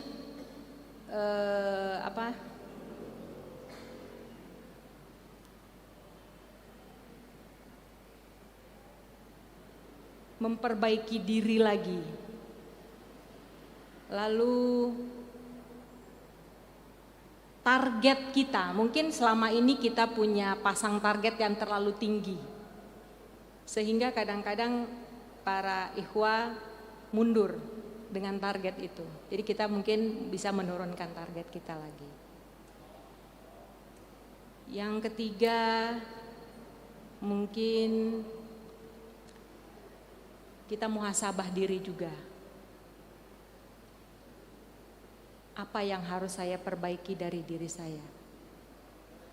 Mungkin itu dari sisi mentalnya. Dari sisi mental, lebih kita banyak muhasabah ya Bu Dokter ya, Masya Allah. Dari sisi agama gimana nih Ustaz? Kalau memang ternyata pasangan kita yang kita sudah bidik sudah lama, ternyata nikahnya dengan orang, atau tadi ditikung di sepertiga malam. Yang pertama, tolong baik sangka kepada Allah. Baik sangka dulu. Itu harus keluar, karena kalau kita buruk sangka, mental kita akan terkekang. Ya, dia akan menyalahkan takdir, dia akan menyalahkan teman, dia akan memutuskan silaturahim, ya, karena dia merasa kok nikahnya sama kamu. Dulu ini beli seperangkat alatnya sama saya, nikahnya sama kamu. Nah, ini babnya kan takdir. Tadi saya katakan, kalau kita percaya dengan takdir Allah, kita akan baik sangka. Kalau sudah baik sangka, hasilnya apa? Allah pasti akan mempersiapkan jodoh yang lebih baik dari dia. Nah, itu orang baik sangka tuh. Tapi kalau buruk sangka, yang kita lakukan apa? Saya tidak akan datang ke acara dia, saya akan datang ke pesulap merah, saya akan santet dia. Wah, itu kemana-mana tuh. Makanya baik sangka ini penting. Yang kedua, kalau sudah baik sangka, tawakal kepada Allah iringi dengan ikhtiar. Ikhtiar itu maksudnya apa, Ustaz? Cari, kan masih banyak makhluk-makhluk jomblo yang lain, kan masih banyak. Jangan putus asa. Jodoh Allah itu luas, karena jodoh itu bagian dari rezeki. Rezeki Allah itu luas. Bisa jadi rumah di Jakarta, jodohnya di Kalimantan, ya bisa jadi. Makanya jangan pernah putus asa, tetap tawakal iringi dengan ikhtiar. Jadi baik sangka, tawakal, ikhtiar itu akan melegakan hati kita, apapun yang kita alami, khusus dalam perjodohan. Ya, itu kira-kira. Masya Allah, luar biasa, banyak ilmu yang kita dapatkan hari ini teman-teman. Dan banyak nasihat yang kita dapatkan untuk mengkokohkan hati kita nih, para jombloan dan jomblowati. Nah teman-teman, sudah disiapkan pertanyaannya. Oke, kita berikan untuk Ikhwan 2 dan juga Akhwat 2. Silahkan jika ada yang ingin ditanya, silahkan angkat tangan. Oke, di ujung kakak panitia. Yang dari Akhwat dulu ya, dari Akhwat dulu. Mic-nya, oke, Akhwat. Bisa, Akhwat. Dari Ikhwan ada? Oke, 1, 2, oke, siap. Di hold dulu ya.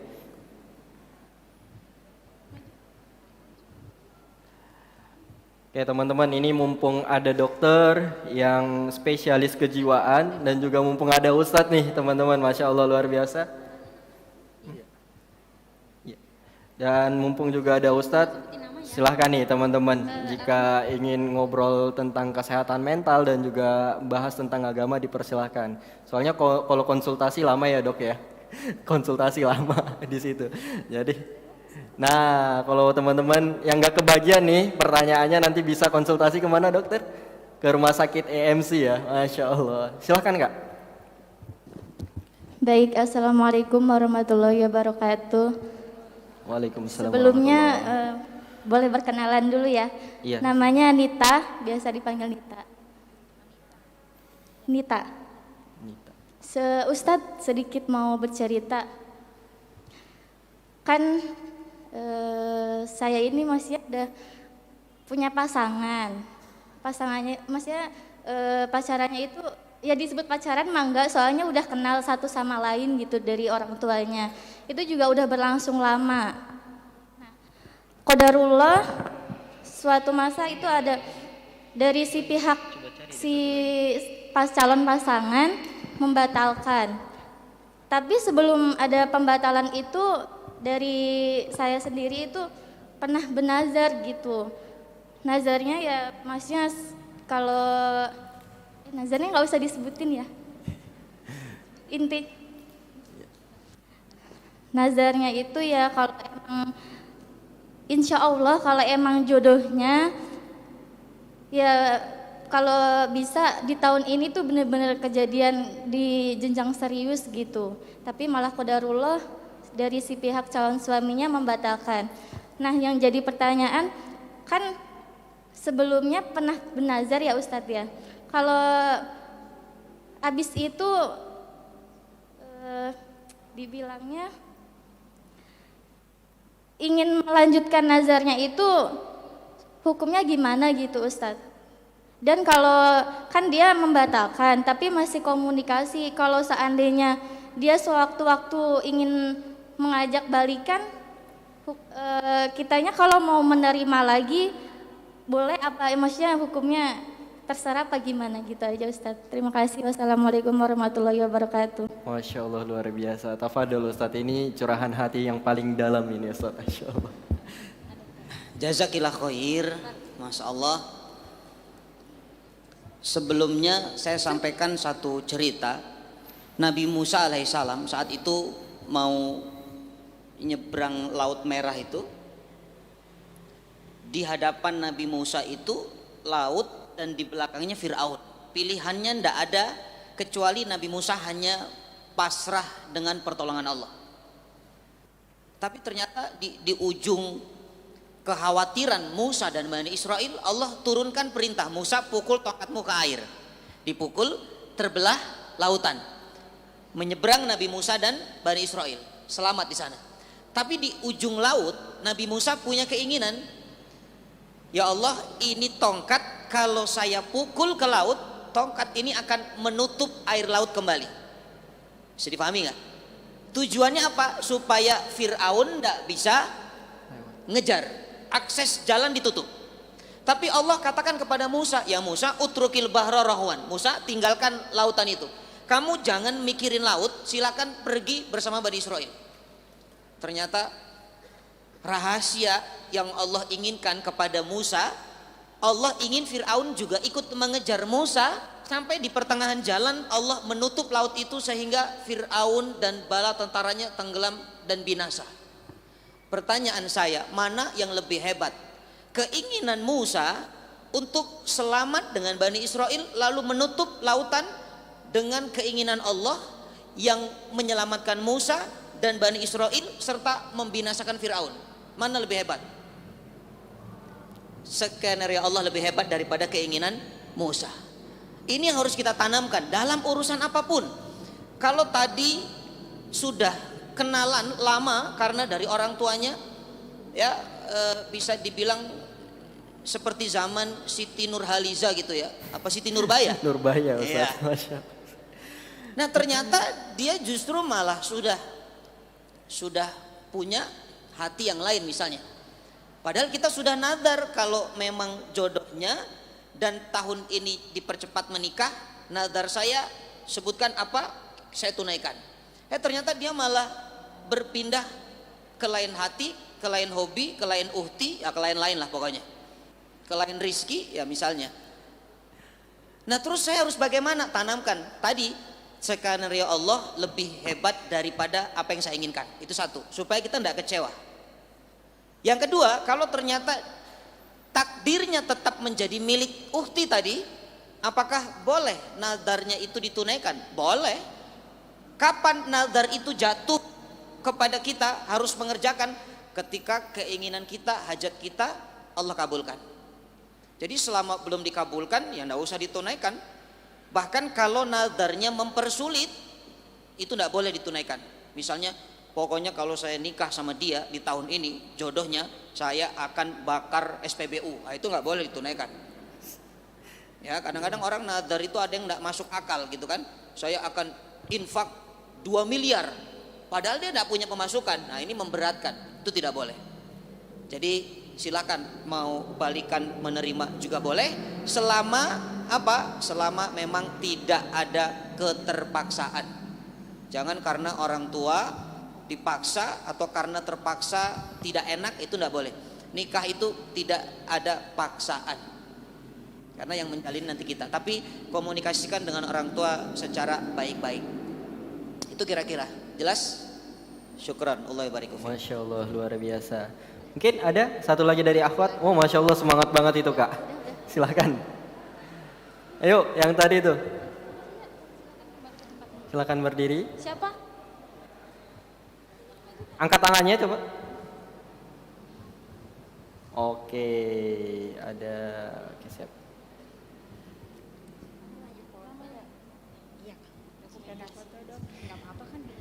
Assalamualaikum warahmatullahi wabarakatuh. Waalaikumsalam warahmatullahi. Izin bertanya Bu Dokter sama Ustadz,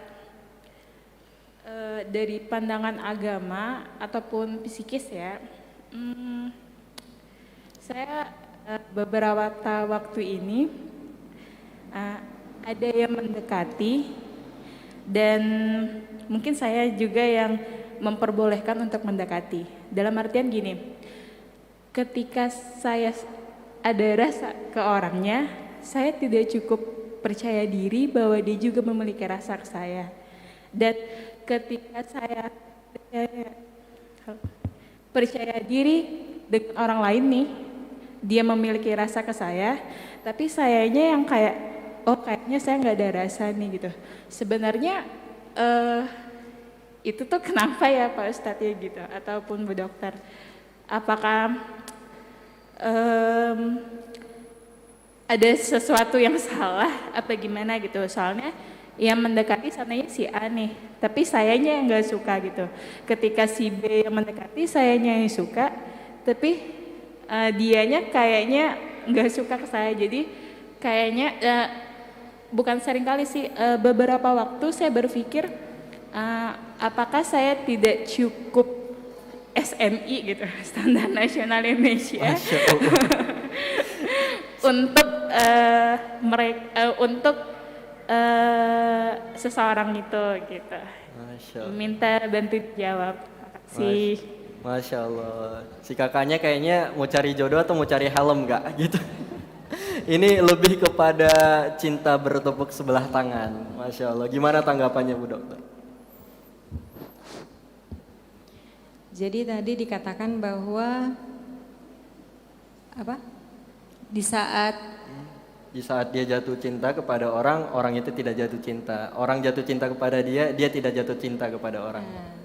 Jadi memang tadi di awal memang sudah dikatakan bahwa kita harus lebih banyak menilik ke dalam diri kita, melihat, bermuhasabah. Jangan fokus kepada kekurangan kita, tetapi fokuslah pada kelebihan kita. Dengan kita fokus dengan kelebihan kita tadi, maka kita mampu untuk mengembangkannya. Sehingga rasa percaya diri akan semakin baik. Kalau kita hanya fokus kepada kekurangan kita, maka kita akan semakin menyalahkan diri. Itu yang sering terjadi.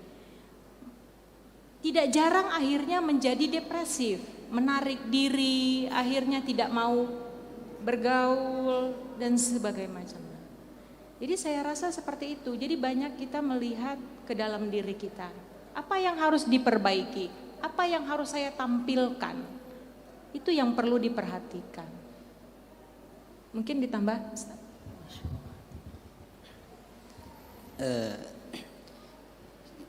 Bicara cinta kepada makhluk Allah itu memang sebuah misteri. Tidak ada yang pasti cinta kepada makhluk. Kadang-kadang kita mah cinta, dia tidak cinta, gitu kan? Kadang-kadang dianya cinta banget, saya biasa aja Ustaz. Ini cinta marawis sebelah, ya sebelah tangan tuh, Rabbana atau marawis lah gitu ya. Makanya cinta yang sesungguhnya hanya cinta kepada Allah dan Rasulnya. Kalau teman-teman mencintai Allah dan Rasulnya, Allah pasti membalas cinta kita.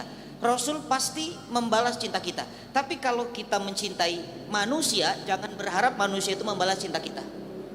Karena memang yang namanya menikah itu tidak selamanya di dalamnya suatu keindahan. Kadang-kadang lagi cinta banget sama pasangan, cinta banget. Pokoknya semuanya terasa indah. Kalau lagi tidak suka, ya tidak suka banget. Itu sudah menikah bisa terjadi. Apalagi ketika memang belum menikah. Ya jangan merasa kita menghukumi diri, apa saya enggak standar nasional Indonesia. Ya, masa disamakan dengan helm? Jangan. Ya, jadi ukhti bukan arti salah ketika ada orang yang uhti suka lalu dia tidak suka, tapi aku nggak suka Itu dia suka. Kenapa Uhti nggak melihat, oh ternyata ada tuh yang suka sama saya, berarti SNI juga saya. Nah mungkin yang nggak suka sama saya, mungkin matanya kena hijab, dihalangi mungkin. Wa ja'alna min baini aidihim syaddaw wa min khalfihim syaddaw fa syainahum fahum la yubsirun. Mungkin dia belum tahu siapa saya sesungguhnya. Masya Allah. Lalu cara kerjanya bagaimana? Serahkan ke Allah. Pernah tahu kisah Nabi Yusuf dan Zulaikha enggak? Itu Zulaikha, walaupun dalam Quran disebutnya Imra'atul Aziz, ya, enggak ada nama jelasnya disebutkan. Tapi kita kenal Zulaikha. Zulaikha itu mengejar Nabi Yusuf, itu luar biasa. Sampai dalam riwayat bajunya dirobek kan? Ya, tapi Nabi Yusuf karena takut kepada Allah, Nabi Yusuf nggak cinta, Zulaikha cinta banget sama Yusuf. Ini terjadi. Ternyata Nabi Yusuf keluar dari kamar menghindar itu karena takut kepada Allah. Tapi setelah Zulaikha sadar yang punya cinta itu Allah. Kita ini hanya penerima cinta. Sang pemilik cinta adalah Allah. Makanya salah besar kalau ada orang dia mencintai pasangannya bahkan sama dengan mencintai Allahnya. Itu tidak boleh. Mencintai Allah dan Rasulnya harus segala-galanya di atas mencintai pasangannya. Makanya kalau ada pertanyaan begini, mana yang kamu pilih? Cinta kepada suami, cinta kepada istri, atau cinta kepada Allah dan Rasulnya? Ini pertanyaan salah, jangan dijawab. Kenapa? Karena cinta kepada suami, kepada istri, kepada anak itu pilihan. Itu adalah apa? Pilihan. Tapi cinta kepada Allah dan Rasulnya itu kewajiban. Makanya serahkan kepada Allah, ya Allah, saya itu sukanya sama si B. Kenapa yang suka malah si A? Ya Allah, masukkan cinta si A itu pindahkan kepada si B, supaya cinta si B bisa dibagikan kepada saya. Hilangkan cinta si A kepada saya, karena saya sukanya kepada si B. Jadi yang membolak-balikan hati kita siapa? Allah. Deketin Allah saja, gampang. Doanya Allahumma si B, Allahumma si B, Allahumma si B. Allah faham. Jadi itu ya, dan jangan sekali-kali menghukumi diri, saya ini tidak pantas mungkin untuk dia. Nah, itu nanti jadinya dia merendahkan dirinya dan itu tidak boleh. Semangat Ukti ya, mudah-mudahan si B-nya tadi bisa berbalik suka kepada Ukti. Ya, saya doakan nih. Ya, syukron, jazakillah khair. Masya Allah, luar biasa. Oke, kita ke Ikhwan. Tadi ada yang ingin bertanya, silakan. 1, 2, oke ada 3 ya. Oke, mungkin kakaknya mikrofonnya bisa dialihkan, kakak-kakak panitia. Silakan mikrofonnya. Oke, minta maaf, tolong dialihkan. Luar biasa ya Ustadz ya, pertanyaan seputar jomblo dan juga Bu Dokter. Emang kita ngelihat dari apa? Di lapangannya langsung seperti ini nih, banyak hal yang memang ketika tadi cinta bertepuk sebelah tangan dan banyak hal yang memang harus diselesaikan sepertinya di tempat ini. Dan teman-teman dipersilahkan ya, kita kasih kesempatan dulu untuk Ikhwan, 1 orang, siapa silakan. Oke. Assalamualaikum warahmatullahi wabarakatuh. Waalaikumsalam warahmatullahi. Selamat pagi untuk Pak Ustadz Taufik dan Ibu Dr. Nauli. Di sini nama saya Muhammad Iksan Utransyah, dipanggil Iksan. Di sini saya ingin sambil bercerita dulu ya, mungkin akhir-akhir ini saya melihat seperti banyak postingan ya di Instagram itu, seperti postingan untuk anjuran cepat menikah, anjuran untuk ta'arufan seperti itu dulu. Nah, di sini saya mungkin ingin bertanya nih, bagaimana ya gitu peran dari seorang suami dan juga istri, mungkin dilihat dari suami dan istri ini di dalam rumah tangga yang islami, dan mungkin juga melihat peran suami dan istri berumah tangga ini dari sisi kesehatan jiwa juga Ibu. Jadi mungkin segitu saja untuk dari saya pertanyaannya, kurang lebihnya mohon maaf. Assalamualaikum warahmatullahi wabarakatuh. Waalaikumsalam warahmatullahi wabarakatuh. Silakan. Oke, peran suami dan istri dari sisi kesehatan dan juga dari sisi agama. Kalau di sisi kesehatan, masing-masingnya tidak ada perbedaan peran, sama. Hanya saja kita melihat bahwa tentu ego seorang laki-laki itu lebih besar daripada seorang istri.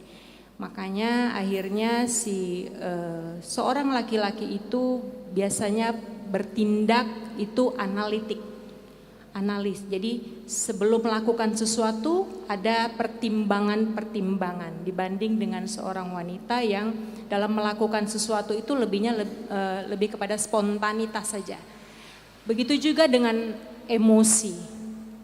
Biasanya laki-laki lebih mampu untuk menekan atau mensupres emosi mereka dibanding dengan seorang wanita. Mungkin dipengaruhi oleh hormonal juga. Seperti itu. Kemudian dari persepsinya yaitu tadi, jadi sudut pandang antara pria dan wanita itu berbeda. Jadi kalau pada laki-laki itu otak kirinya lebih berkembang daripada wanita. Sehingga dalam menilai sesuatu mereka lebih seksama. Saya kira itu. Ya kan antum kan yang bacanya nanti kan. Nanti dinilai aja. Dari sudut pandang agama, Atau tanya panitia. dikatakan di dalam proses penciptaan manusia, secara umum laki-laki itu perannya sebagai khalifah. Wa id qala rabbuka lil malaikatu inni ja'ilun fil ardi khalifah. Laki-laki itu khalifah, pemimpin, atau ini habis ya, atau sebagai seorang yang bisa melanjutkan generasi setelahnya, itu laki-laki. Nah, perempuan tugasnya sebagaimana perkataan Hawa saat Hawa diciptakan. Jadi ketika Adam itu di sorga sendirian, Adam itu dia tidak tenang. Di surga itu sudah banyak nikmat, tapi kalau jomblo di surga itu tidak tenang juga. Makanya penduduk surga itu tidak ada yang jomblo. Walaupun di dunia belum nikah, di surga itu akan nikah nanti. Dia punya pasangan sesuai dengan kadar keimanannya kepada Allah. Begitu Hawa diciptakan, Adam tanya sama Hawa, bukan nanya siapa namamu. Adam tidak tanya man ismuki, siapa namamu. Enggak, Adam mengatakan bi ayyi amrin khuliq. Kamu diciptakan untuk apa? Kata Hawa, li akuna sakanan lak. Aku diciptakan untuk membuat khalifah tenang hidup di surga. Kalau kita hidup di bumi, karena Adam nanti pada ujungnya turun ke bumi. Jadi tujuan Allah ciptakan laki-laki dan perempuan masing-masing perannya tidak sama. Laki-laki khalifah, pemimpin, perempuan menenangkan seorang khalifah. Jadi kalau ada istri yang justru membuat tidak tenang suaminya, salah dalam berperan dia. Di suami kalau pulang ke rumah tuh bawaannya horor. Karena marah lagi. Berarti istri tidak memahami peran. Suami juga begitu. Suami tidak punya sifat melindungi istri sebagai khalifah, memimpin, salah dalam berperan. Suami malah nyakitin istri, merendahkan istri. Tidak bisa menjadi pemimpin, tidak bisa menjadi contoh, tidak bisa memberi contoh, salah dalam berperan. Nah, secara rinci dijelaskan lagi dalam surah An-Nisa. Ar-rijalu qawwamuna 'alan nisa. Laki-laki itu qawwam, di atas perempuan. Qawwam itu dua maknanya. Satu, mentarbiah, mendidik. Ini spiritual. Yang kedua, memberikan nafkah. Jadi tarbiyah dan nafkah. Ustadz, kalau saya tidak punya kapasitas ngajar istri saya baca Quran, sholat, bagaimana? Panggil ustadzah ke rumah. Tetap tidak berubah tugas suami. Allah akan bertanya tentang dua, bagaimana kamu didik istrimu, bagaimana kamu memberikan nafkah kepada istrimu, dari cara yang halal atau cara yang haram. Allah akan hisab itu. Lalu istri tugasnya apa? Dalam surah An-Nisa, qanitatin hafidatin. Dia harus taat kepada Allah dan Rasulnya. Dia harus menjaga kehormatan keluarganya. Ini penting saya sampaikan. Istri taatnya kepada Allah dan Rasulnya. Sehingga Allah suruh taat kepada suami, istri harus taat kepada suami. Kenapa tidak dikatakan taat kepada suami, Ustaz? Kalau taat kepada suami saja tanpa taat kepada Allah, maka yang suami suruh kalaupun itu maksiat dia akan lakukan, dan ini salah. Suami nyuruh maksiat jangan dilakukan. Tidak ada ketaatan kepada makhluk yang menyebabkan maksiat kepada Allah, nggak ada. Sama dengan anak dan orang tua. Kalau orang tua suruh maksiat, anak tidak boleh taat. Tapi kalau urusannya kebaikan ibadah harus taat. Nah, ini tugas secara umum dan secara spesifik yang disampaikan di dalam Al-Qur'anul Karim tentang laki-laki dan perempuan. Ya. Tapi tidak sampai sebatas tahu tugas. Yang paling penting adalah Rasulullah menyampaikan seorang suami harus tahu istrinya diciptakan dari apa. Seorang istri harus tahu suaminya diciptakan dari apa.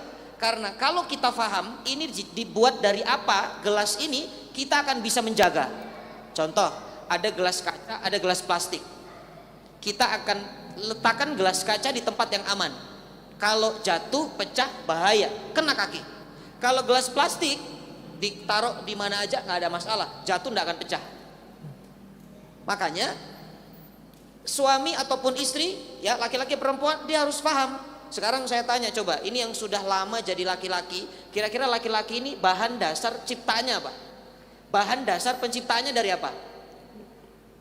Ini udah lama jadi laki-laki kan? Bahan dasar diciptakan laki-laki dari apa? Min turab. Apa itu turab? Tanah. Laki-laki dari tanah. Lihat, sifat tanah itu kalau masuk ke dalam kulkas dia akan dingin. Tanah itu masuk di dalam api dia akan panas dan dia bisa keras. Batu bata itu, genteng itu. Tanah kena air dia bisa tercampur air jadi lumpur, jadi tanah liat. Artinya apa? Laki-laki itu sifatnya seperti dari apa dia diciptakan. Dia mudah terpengaruh. Itu laki-laki tuh.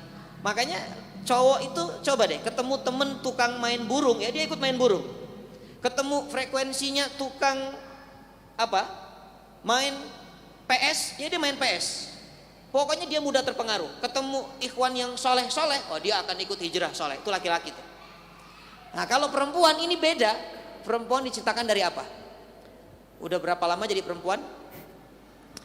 Dari tulang rusuk, yang kanan atau kiri? Assalamualaikum. Masih hidup? Yang Jadi yang mana nih? Ini ada dua madhab ini. Ya lihat Rasulullah. Kata Rasulullah, khuliqatil mar'ah min dil'il a'waji'a laha aisaruha.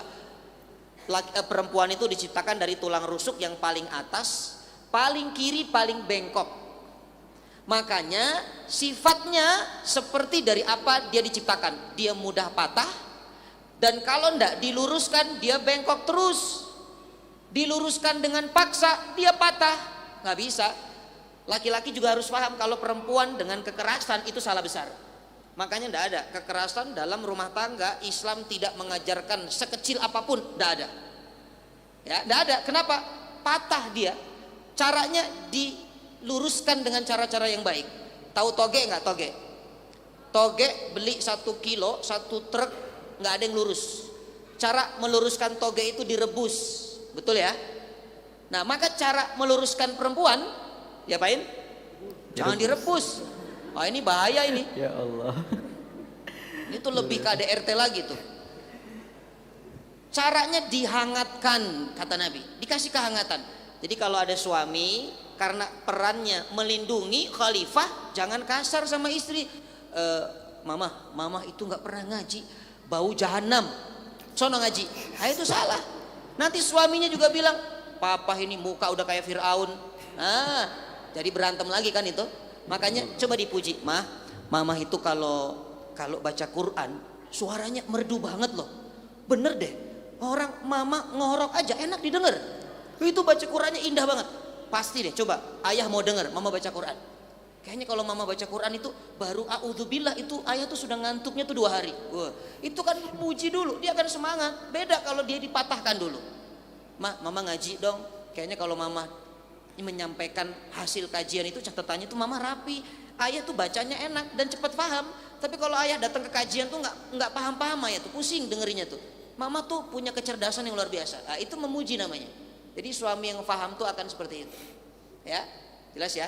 Jadi perannya jelas, dari apa diciptakan dia jelas, tahu, maka dia akan menjaga dengan benar, tidak salah dalam proses menjaga pasangannya. Nah, itu kira-kira. Syukran. Masya Allah, luar biasa. Oke, dari Ikhwan ada lagi satu.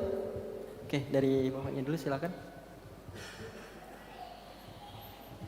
Assalamualaikum warahmatullahi wabarakatuh. Waalaikumsalam warahmatullahi wabarakatuh. Saya punya 3 pertanyaan, Pak Ustadz dan Ibu Dokter. Yang pertama, bagaimana hukumnya kalau menikah itu seseorang ingin menikah untuk niatnya ibadah, menyempurnakan sebagian agama. Misalnya saya mau menikah karena saya mau berbakti sama suami untuk wanita, atau saya ingin punya keturunan yang insya Allah saya mau didik jadi anak soleh atau solihah. Yang pertama. Yang kedua, bagaimana hukum atau dalam kacamata Islam itu konsep mengenai mahar, terutama mahar yang jumlahnya ditetapkan. Misal harus ada emas sekian gram atau sekian puluh juta. Itu yang kedua, Pak Ustadz.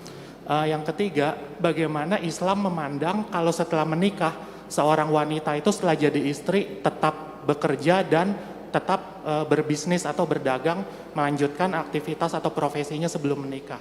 Itu aja, terima kasih. Assalamualaikum warahmatullahi wabarakatuh. Waalaikumsalam warahmatullahi wabarakatuh. Ada 3 pertanyaan, Ustaz. Lebih banyak tentang pandangan Islamnya, Ustaz. Apalagi tentang menyinggung mahar nih. Aduh, yang Masya Allah. tersinggung nih kayaknya, Ustaz. Jazakumullah khair. Bismillah. Jadi tujuan menikah yang disebutkan tadi itu sudah benar. Nikah itu memang kalau ditanya, kamu untuk apa nikah? Saya ingin menyempurnakan agama saya. Karena Rasulullah mengatakan, faman tazawwaja faqad istakmala nisfal iman. Siapa yang menikah, dia sudah menyempurnakan separuh keimanan. Jadi ini para jomblo dan jomblowan jomblowati ini, ruginya adalah sehebat apapun antum ibadah, itu tidak sempurna pahalanya. Karena apa? Karena masih 50% imannya. Makanya kalau orang sudah nikah, itu dia akan disempurnakan imannya oleh Allah, sehingga ujiannya pun levelnya sempurna. Makanya rumah tangga itu ujiannya lebih berat daripada single. Betul ya?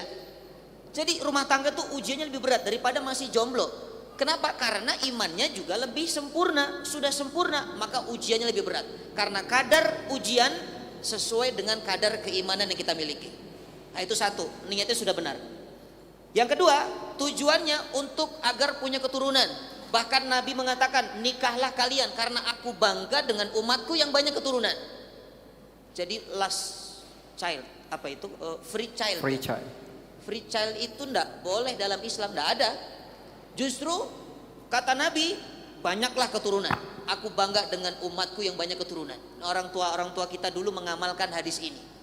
Sekarang muncul keluarga berencana, ya kan? Ya kita ikut kemana Ustadz? Ikut hadis Rasulullah SAW. Boleh membatasi, tapi bukan membatasi jumlah anak. Membatasi batas waktu kelahiran. Misal jarak, mengatur jarak. Saya nggak mau punya anak dulu Ustadz, kalau ini masih berada di susuan, karena repot nanti. Nah itu boleh. Jadi kalau mau KB ya misalnya tujuannya untuk mengatur jarak kelahiran boleh, tapi kalau untuk memberhentikan, nah itu tidak boleh. Ini jangan takut punya anak, bahkan sebanyak-banyaknya bikin satu keluarga 11 anak. Jadi main futsal itu gak usah cari lawan, udah keluarga aja lawannya. Nah itu yang kedua, jadi itu boleh niatnya. Yang ketiga, niat menikah itu tujuannya untuk menghindarkan kita dari perbuatan zina. Nah ini paling penting. Makanya jaga pandangan, ya, tundukkan pandangan dan jaga kemaluan, itu salah satu tujuan menikah. Orang kalau sudah nikah itu dia tenang karena dia ada tempat untuk menyalurkan syahwat. Nah, itu tujuan nikah tuh. Jadi sudah benar tadi apa yang ditujunya. Ya, pertanyaan kedua, saya lupa apa pertanyaannya. Masalah mahar. Mahar itu sebaik-baik wanita itu adalah yang meringankan mahar, yang memudahkan mahar kepada calon suaminya. mudahkanlah, jangan dipersulit. Tapi kalau seandainya wanitanya dia ingin, pokoknya saya mau kalau nikah sama saya 100 ton emas batangan misalnya. Ya kalau enggak sanggup ya sudah. Karena di situ nanti ada akad di situ kan? Ada akad, kalau kita enggak sanggup ya enggak usah dipaksakan. Atau kalau boleh dicicil, boleh enggak? Boleh. Silakan, tapi sebutkan dalam akad dibayar cicil. Nah, bahkan para sahabat Nabi kalau lihat mahar-maharnya itu enggak ada yang aneh-aneh. Maharnya itu bahkan bacaan Quran itu bisa jadi mahar. Kita kan sekarang Qurannya jadi mahar, seperangkat alat sholat, begitu kan? Setelah nikah itu Quran tidak pernah dibaca. Makanya kenapa dijadikan mahar? Supaya pernikahan kita lebih barokah. Tapi kalau mau ditambahkan boleh, itu sunnah. Dengan bacaan Quran, saya akan menjadikan mahar surah Al-Ikhlas. Memang hafalnya itu. Mau surah Al-Kafirun, tapi kadang ujungnya nggak ketemu, Ustaz. Muter-muter ke situ aja. Baca Al-Kafirun, serasa Al-Baqarah. Nggak berani saya. Nah, jadi meringankan mahar itu bagian daripada sebaik-baik wanita. Nah, kalau antum mau nikah ternyata enggak mampu untuk memenuhi kebutuhan mahar yang diinginkan pihak wanita, berarti ukurannya itu bukan wanita yang terbaik, bukan sebaik-baik wanita. Ya, walaupun ada yang mengatakan kan wanita itu harus dihargai dong, harus dibeli dengan yang mahal. Ini kehormatan wanita kalau dibeli dengan harta itu hina. Jangan dibeli dengan harta, beli dengan keimanan dong. Ya, beli dengan agama, itu baru mulia. Kalau harta tuh bisa habis. Berapa banyak orang yang nikahnya tadi mewah itu kan, sampai diliput di stasiun TV, stasiun Manggarai, stasiun Keranji, stasiun, wah semua stasiun ada. Ujung-ujungnya berantakan juga kan? Tidak ada jaminan harta jadi ukuran. Nah, itu yang kedua tuh, tentang mahar. Yang ketiga, kalau istri bisnis, istri kerja, pandangan Islam bagaimana? Boleh, silakan. Siti Khadijah itu pengusaha, saudagar kaya. Bahkan Rasulullah menikah dengan Siti Khadijah, kalau dilihat dari hartanya jauh Khadijah itu lebih kaya dari Nabi. Tapi tidak ada masalah tuh. Ya. Kenapa? Kita ini sering mempermasalahkan perbedaan pendapatan, bukan perbedaan pendapat. Kalau perbedaan pendapat pasti ada dalam rumah tangga karena beda kepala. Dan solusinya datang ke ustadz. Biasanya begitu tuh, minta solusi. Tapi yang susah itu kalau perbedaan pendapatan dan dia tidak terbuka.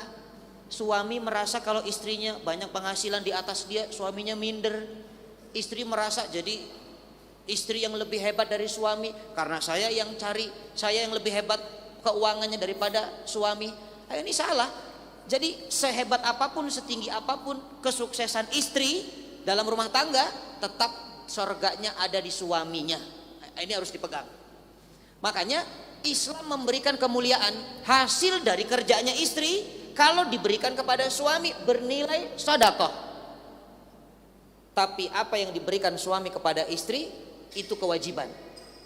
Kalau istri itu sunnah, bantu saja boleh. Makanya istri punya penghasilan nih 100 juta satu bulan, mau dibeliin bakwan 1 kontainer boleh, suaminya tidak boleh intervensi, silahkan. Selama yang dibeli manfaat dan bukan urusan maksiat. Tapi kalau istrinya judi online, istrinya beli yang haram-haram, wah ini harus diingatkan suaminya, tidak boleh. Ya, makanya Islam itu indah mengatur. Jadi kalau ada kata-kata uang istri, ya uang istri, uang suami, ya uang istri lagi.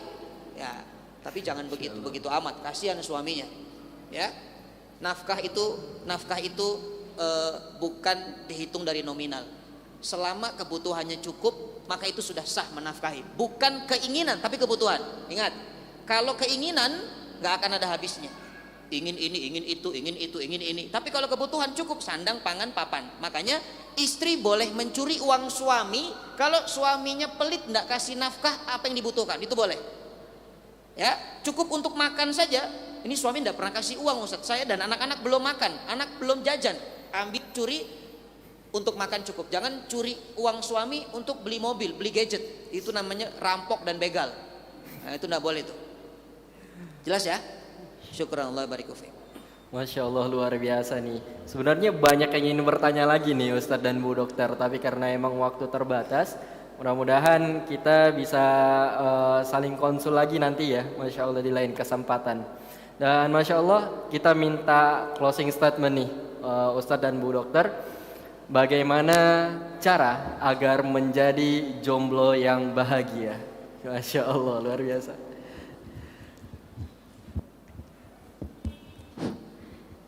Jadi kita sebagai manusia itu mempunyai siklus dalam kehidupan, mulai dari janin, bayi, anak, remaja, dan dewasa. Dalam pertumbuhan dan perkembangannya banyak terjadi perubahan, baik itu dari sisi fisik maupun dari sisi mentalnya. Sehingga apabila kita mampu belajar, mampu beradaptasi, maka kita akan semakin bijaksana. Meskipun kita jomblo, tetapi bukan berarti kita tidak bisa berbuat. Jomblo bukan suatu halangan untuk kita mengekspresikan diri. Jomblo bukan status yang dalam tanda kutip negatif yang membuat kita akhirnya terpuruk dalam pikiran-pikiran negatif. Saya pikir itu yang menjadi closing statement. Masya Allah luar biasa. Dari Pak Ustadz, silakan Pak Ustadz. Emang ada jomblo bahagia ya? Iya Masya Ya. Aduh sakit banget Ustadz. Ada, ini bahagia semua nih. Jadi jomblo yang paling bahagia itu ketika dia jomblo, dia melihat teman-temannya yang sudah lebih dulu menikah, dia bahagia. Tapi kalau dia lihat temannya menikah, dia tidak bahagia, maka itu jomblo yang paling tersiksa. Makanya gampang, saya mendapat pelajaran dari guru saya, kalau antum mau bahagia, antum bahagia dulu ketika melihat orang lain bahagia. Itu kuncinya. Saya ini pengalaman pribadi, tahadus bin nikmah. Dulu saya pernah nganter umroh sahabat saya sampai bandara. Saya nyupirin. Ya, saya nyupirin dia sampai bandara. Guru saya bilang, kalau antum bahagia melihat teman antum ini umroh, antum akan mendapatkan kebahagiaan yang sama. Bahagianya teman antum akan pindah kepada antum. Itu saya ingat betul kata guru saya. Ya, ternyata apa? Nggak lama dari itu, 2 minggu saya ditelepon, Ustadz bikin paspor, ada jamaah yang ingin memberangkatkan Ustadz umroh. Dan saya berangkat lebih enak dari sahabat saya. Dia berangkat bulan-bulan biasa. Saya Ramadan 15 hari, saya sampai Lailatul Qadar dan Syawal ada di Mekah. Masya Allah. Jadi kuncinya tuh kalau ingin bahagia orang lain pindah kepada kita, kita harus melihat orang lain bahagia, kita juga harus bahagia. Nah itu adalah jomblo paling bahagia. Dan itu saya terapkan sampai hari ini. Saya beli rumah. Saya bisa beli rumah karena saya bahagia lihat orang beli rumah.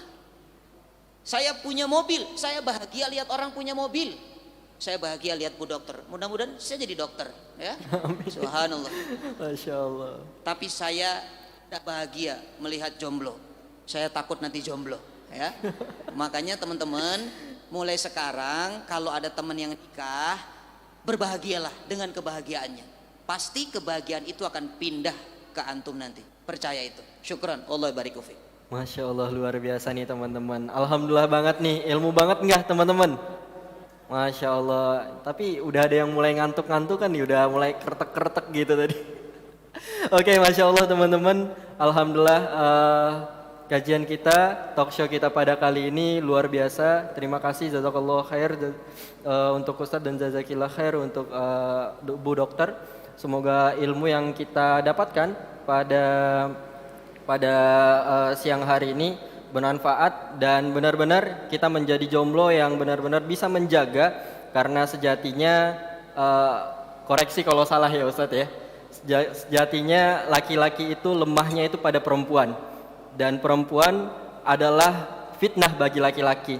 Nah ketika memang perempuan dan laki-laki menyadari mereka adalah fitnah dan juga titik lemah dari laki-laki, maka mereka akan bisa saling menjaga.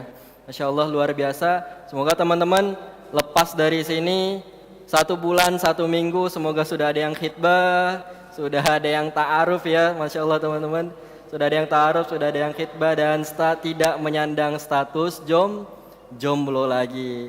Dan semoga hadirnya teman-teman di sini menjadikan teman-teman pemberat langkah teman-teman untuk menuju surganya Allah Subhanahu wa taala.